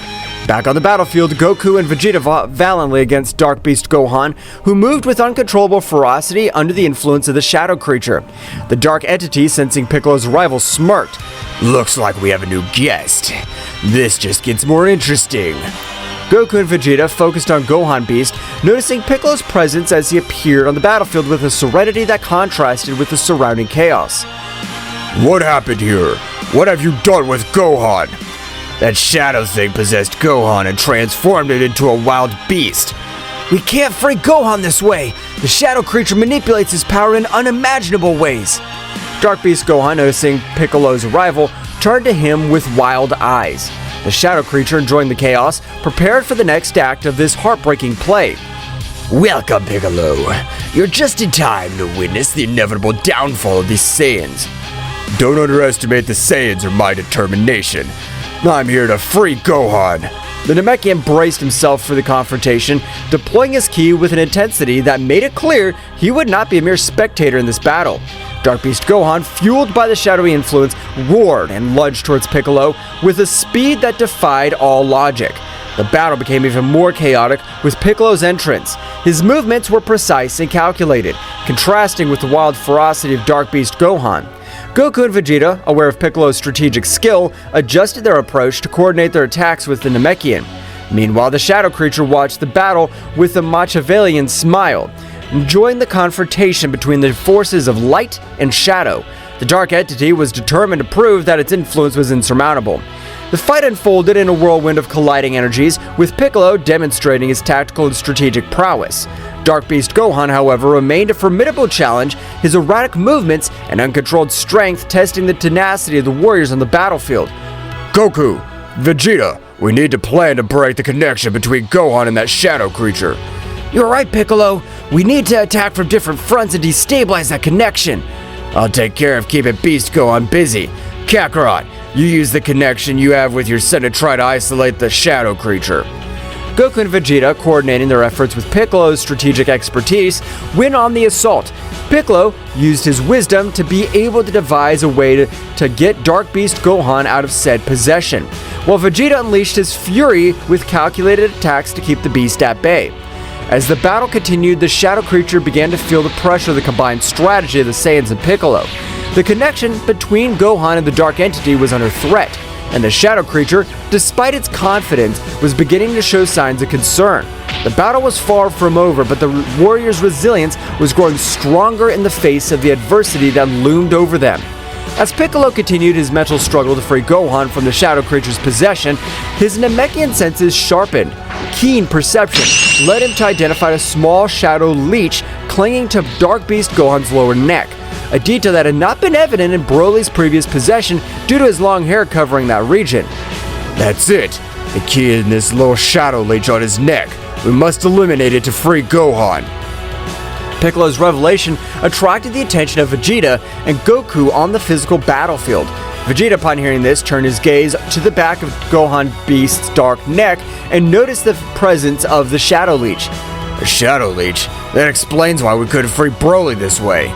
How do we eliminate it without harming Gohan? As Piccolo struggled to maintain his mental connection, he analyzed this situation and came up with a strategy. If we attack the Shadow Leech directly, we might harm Gohan in the process. We need a precise way to eliminate it without endangering his life. So what's the plan, Piccolo? Goku, you've mastered Ultra Instinct, but you can only maintain it for a few seconds. We need to take advantage of those brief moments to distract Dark Beast Gohan and allow you to get close enough to destroy the Shadow Leech. Understood, Piccolo. I'll do my best. But how do we make sure Beast Gohan doesn't attack while Kakarot's approaching? That's the tricky part. We need to keep Gohan busy and distracted. Vegeta, your attacks must be precise and constant, keeping his attention on you. I will. But Kakarot, don't make me regret this. The battle resumed with renowned intensity. Vegeta went on the offensive, attacking Gohan Dark Beast with a series of swift and powerful blows. Gohan responded with ferocity, but Vegeta maintained agile, dodging his attacks while keeping the Savage Saiyan warrior's attention. At that moment, Goku concentrated, channeling Ultra Instinct. An aura of flickering energy surrounded him as he activated the powerful transformation. His speed increased exponentially, allowing him to easily dodge Dark Beast Gohan's attacks. Now, Goku, now's your chance. Goku in his Ultra Instinct state moved with superhuman speed towards Gohan's rear. The shadow creature, still focused on the fierce confrontation with Vegeta, did not notice Goku's approach. This is my chance to end this! With pinpoint accuracy, Goku reached out his hand and touched the small Shadow Leech on Gohan's neck. The leech, upon being touched by the Ultra Instinct energy, began to fade, emitting a dark screech before dissolving completely. Dark Beast Gohan, losing connection with the Shadow Leech, shook violently, as if releasing himself from a trance. Vegeta, noticing the change, cautiously stepped back as Goku returned to his normal state. What happened? Kakarot seems to have found a way to free you from that thing. It was risky, but it worked. Well done, Goku, but don't let your guard down. This shadow creature might have more tricks up its sleeve. The immediate threat had been neutralized. The shadow creature, watching from the shadows, moving away unnoticed by the Saiyan warriors, was not about to give up, so the shadow creature set out to return to its master.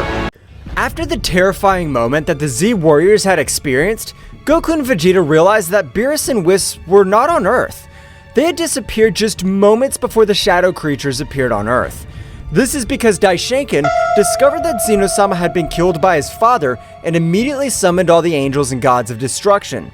In the majestic realm of all, Daishinkan, the high priest, summoned all the angels and gods of destruction of the existing universes. The atmosphere in the hall was unusually tense, and concern was reflected in the faces of those present. Daishinkan, with his usual calmness, prepared to share the disturbing truth he had discovered. Angels and gods of destruction, the time has come to face a powerful truth. Zeno-sama, our beloved king of all, has been slain. Silence fell over the hall. The angels and the gods of destruction exchanged looks of disbelief and dismay. No one expected that such a tragedy could occur, especially at the hands of someone so powerful. My investigation revealed that the one responsible for this abominable act was Zeno-sama's own father. The news resounded like a somber echo in the room. Everyone present processed the shocking revelation. The omnipresent figure of Zeno-sama, the supreme deity, had been shattered by his own protagonist. Mohito, Sidra's angel, spoke in a worried voice. How is it possible that a being as powerful as Zeno-sama's father could have committed such an act?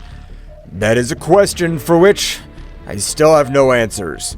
But now we must face the consequences of this event. The stability of the multiverse is in danger. Arak, the god of destruction of Quitella, asked, "And what measures will we take in the face of this threat? What'll happen to the throne of Zeno-sama?" That is a question we must discuss and resolve. For now, the throne remains empty, and our duty is to maintain peace and balance. But before we make hasty decisions, we need to fully understand the magnitude of this situation. Beerus and Whis prepared to inform the gods of destruction and angels of all universes about what they had witnessed while on planet Earth with Goku and Vegeta. The hall of the realm of everything was filled with celestial beings, each one expectant and worried about the news they were about to receive. Attention everyone! We have crucial information to share about the events that have been unfolded. Before we are summoned here, the father of Zeno-sama appeared on all the planets of the multiverse. Surprise was reflected on the faces of those present. Murmurs and whispers filled the room, as the gods of destruction and angels exchanged looks of disbelief. His visit was not simply to report the death of Zeno-sama. he announced the holding of the tournament that would determine the survival of the planets in each universe. Additional rumors filled the room, creating a constant buzz of concern. The gods of destruction and angels wanted to understand the implications of such an announcement. He informed the rules of the tournament and the intentions behind such a competition, but it's necessary that we all work together to get answers and face this threat. It is time to join forces and overcome this crisis. The fate of our universes is at stake. As the gods and angels absorbed the gravity of the situation, in every corner of the hall of the realm of everything, conversations and plans were brewing to confront the mysterious tournament that threatened to upset the balance of the multiverse. Uncertainty hung in the air, but the determination of the divine beings was determined to face the unknown that lay ahead. In the Hall of Everything, Daishinkan, the High Priest, sensed the imminent arrival of extremely powerful entities heading for the different planets of the multiverse. His face reflected seriousness as he prepared to inform all the angels and gods of destruction present of the coming threat. Gods and angels of destruction, the time has come to face a new and challenging threat. Entities of great power are headed towards the planets of our universes, and their goal seems to be a direct confrontation with the strongest warriors of each world. The expressions of those present became serious. Aware of the gravity of the situation, Daishinkan continued with determination. It's crucial that we move quickly to protect the strongest warriors of each planet, regardless of which universe they belong to. The threat we face does not respect universal boundaries, and we must act with unity to preserve the balance. Vados, the Angel of Champa, raised his hand. How do you plan for us to move, Daishinkan? We each have responsibilities in our universes.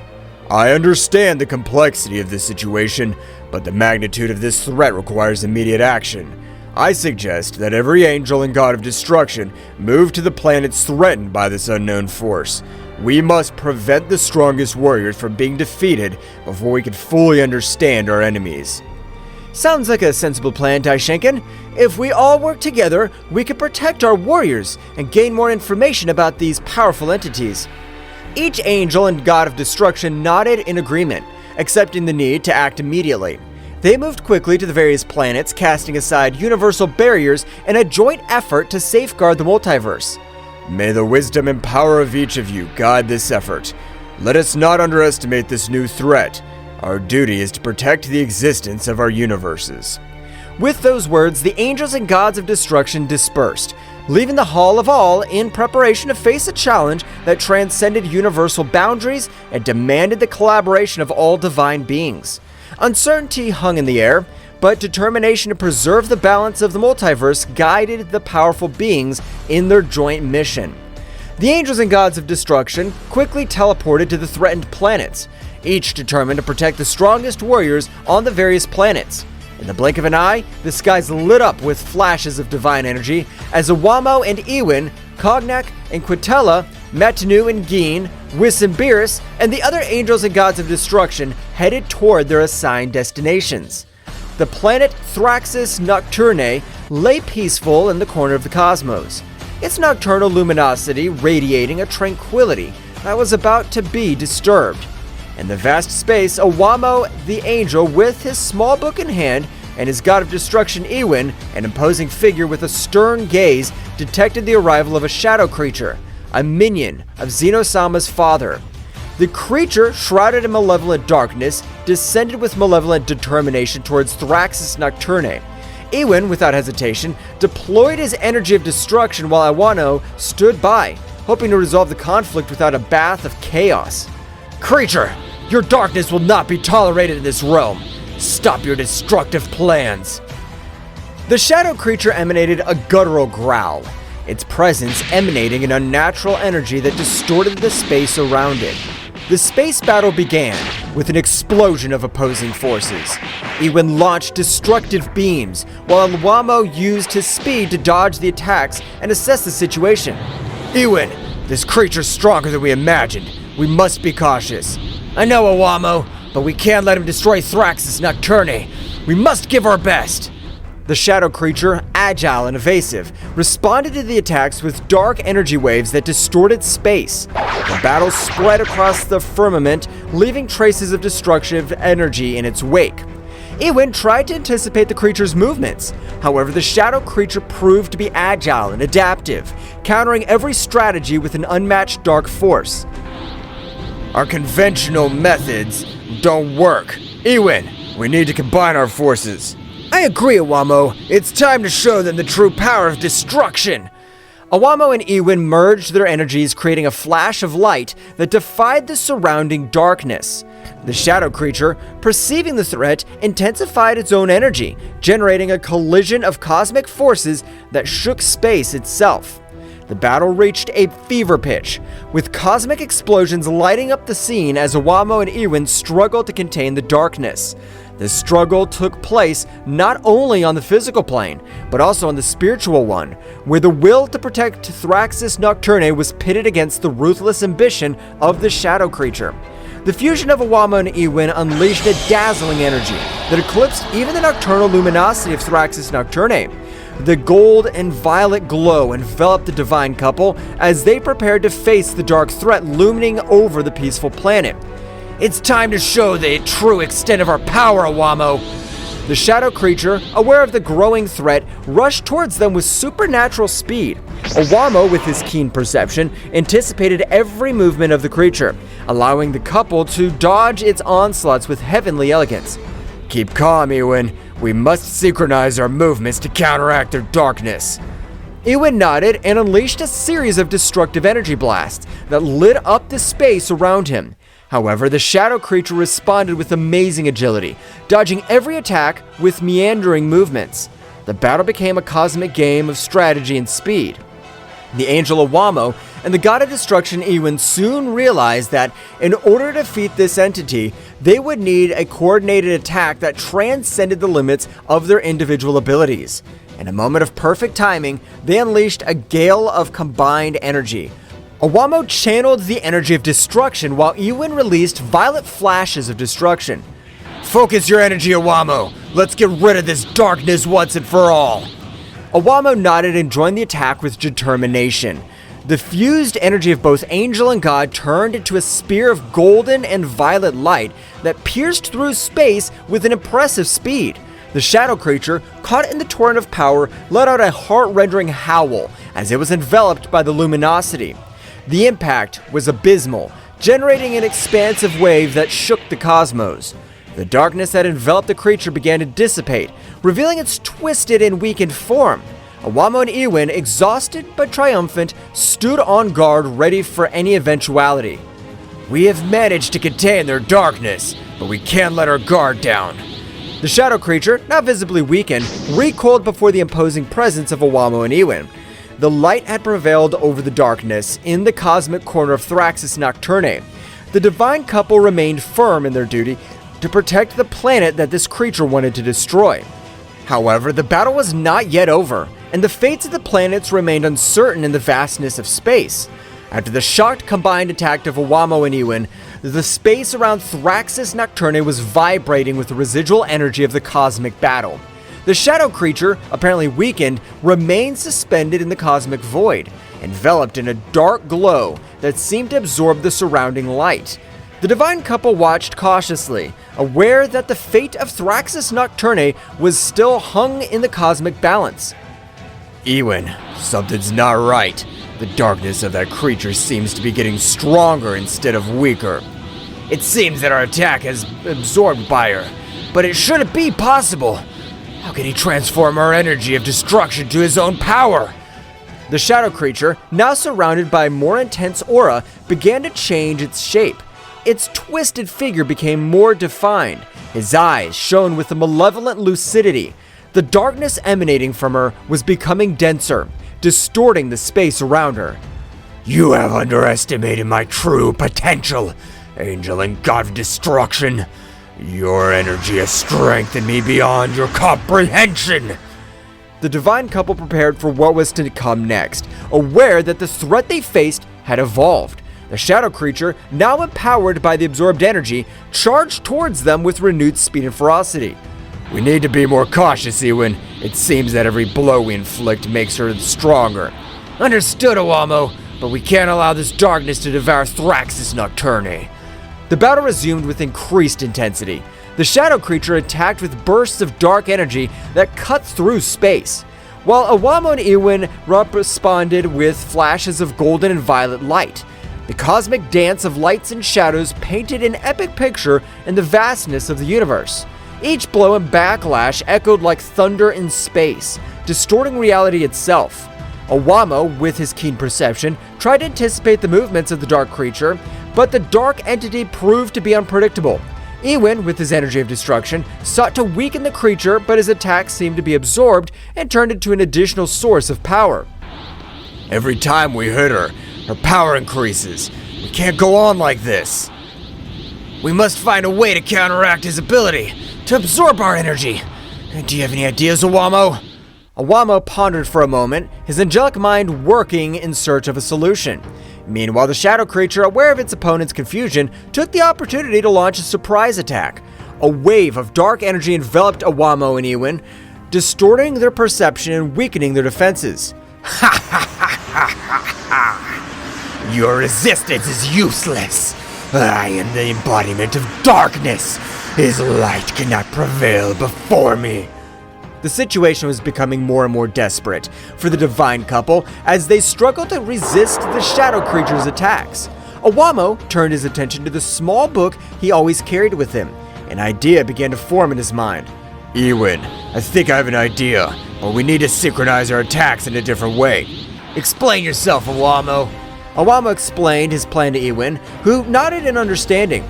Both God and Angel prepared to put their strategy into practice. The shadow creature, confident in its superiority, launched into the attack again, but this time Owamo and Ewin were ready to respond differently. Now, Ewin, combine your energy of destruction with mine in a more controlled way. Ewin nodded and channeled his energy to Owamo, who in turn merged it with his. Instead of launching a direct attack, they created a sphere of combined light and energy that floated between them. Do you think this tactic will change the outcome? We'll see. The energy sphere began to slowly expand, emanating a glowing light that contrasted the surrounding darkness. The shadow creature, curious but confident, watched the development with disdain. The fused power is not only destructive, but it also has properties that counteract its absorption capacity. The combined energy sphere, now reaching its maximum expansion, released a wave of light and energy that enveloped the shadow creature. This time, instead of absorbing the power, the darkness that characterized her began to dissipate. What is this? My power should not be weakened. We create an energy that goes beyond destruction and creation, one that neutralizes the darkness that you're trying to absorb.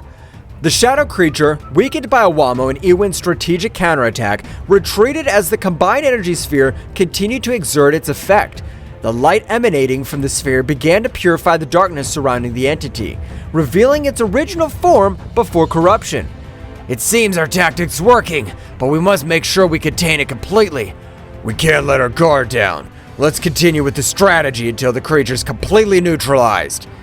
The space battle continued, but this time Owamo and Ewin had the upper hand. His sphere of combined energy continued to exert its purifying effect, dispelling the darkness that threatened Thraxus Nocturne.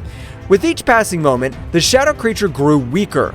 The light of hope began to shine in the corner of the cosmos that was once on the verge of destruction. The shadow creature, weakened by Owamo and Ewin's strategy, retreated into space, its distorted form twisting as the combined energy sphere continued to purify the darkness that enveloped it. In a desperate attempt to regain his strength, the shadow creature began to explore its surroundings, looking for an opportunity to turn the situation in his favor. My power is weakened here. I need to find a place where darkness prevails. While exploring, the shadow creature noticed something that favored him. His eyes flashed with malevolent anticipation as he discovered that this world was called Thraxus Nocturne because it was a planet plunged into shadows. The dark entity smiled malevolently as he realized that this planet could provide the darkness needed to revitalize his power. Ha ha ha ha! Thraxus Nocturne, a feast of darkness awaits me! With amazing speed, the shadow creature launched itself towards the planet, traversing space with great speed.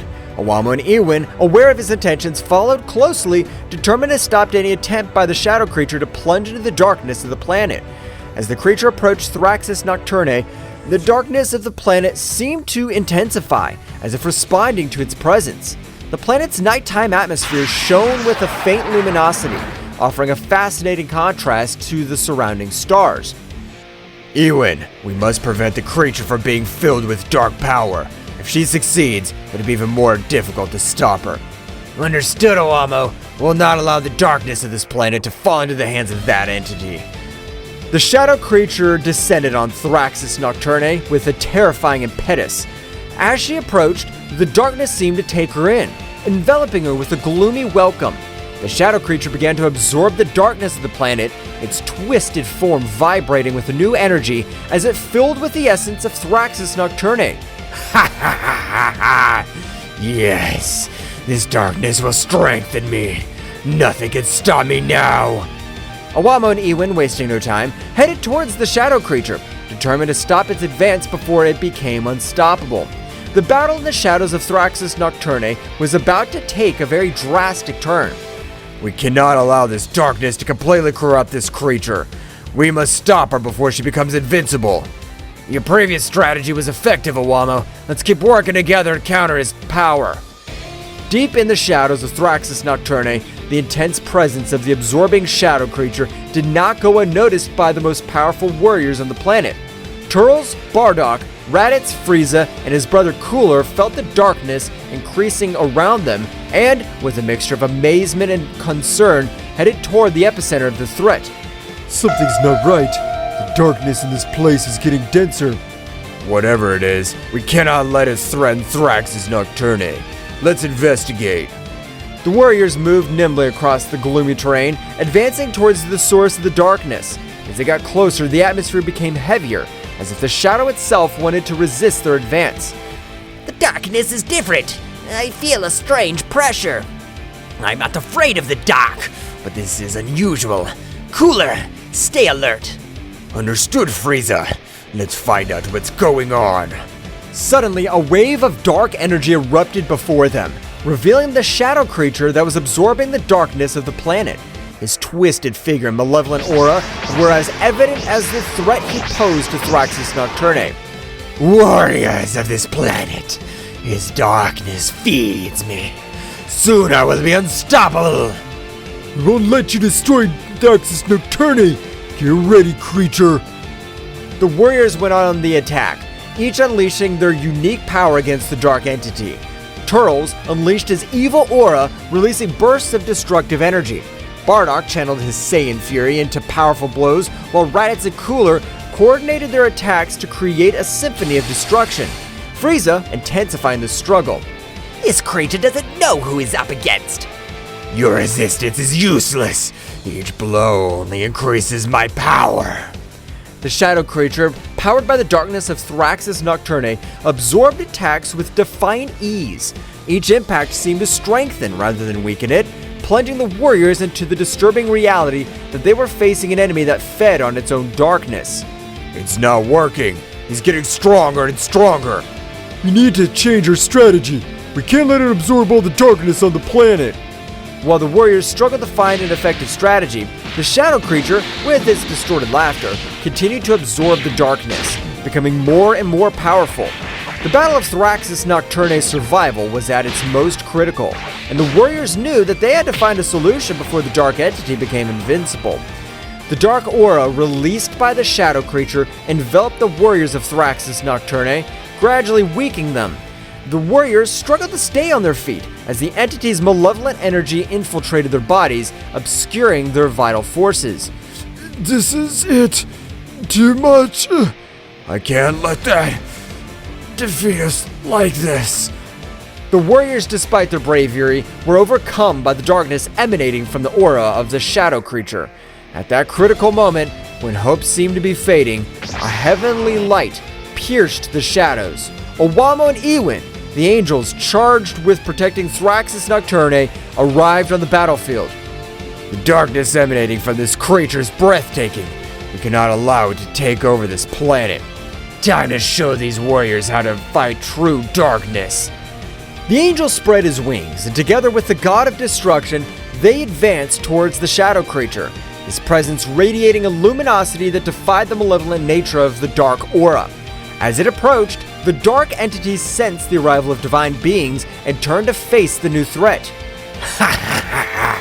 More insignificant beings. His light will be devoured by my darkness. Don't underestimate the power of light.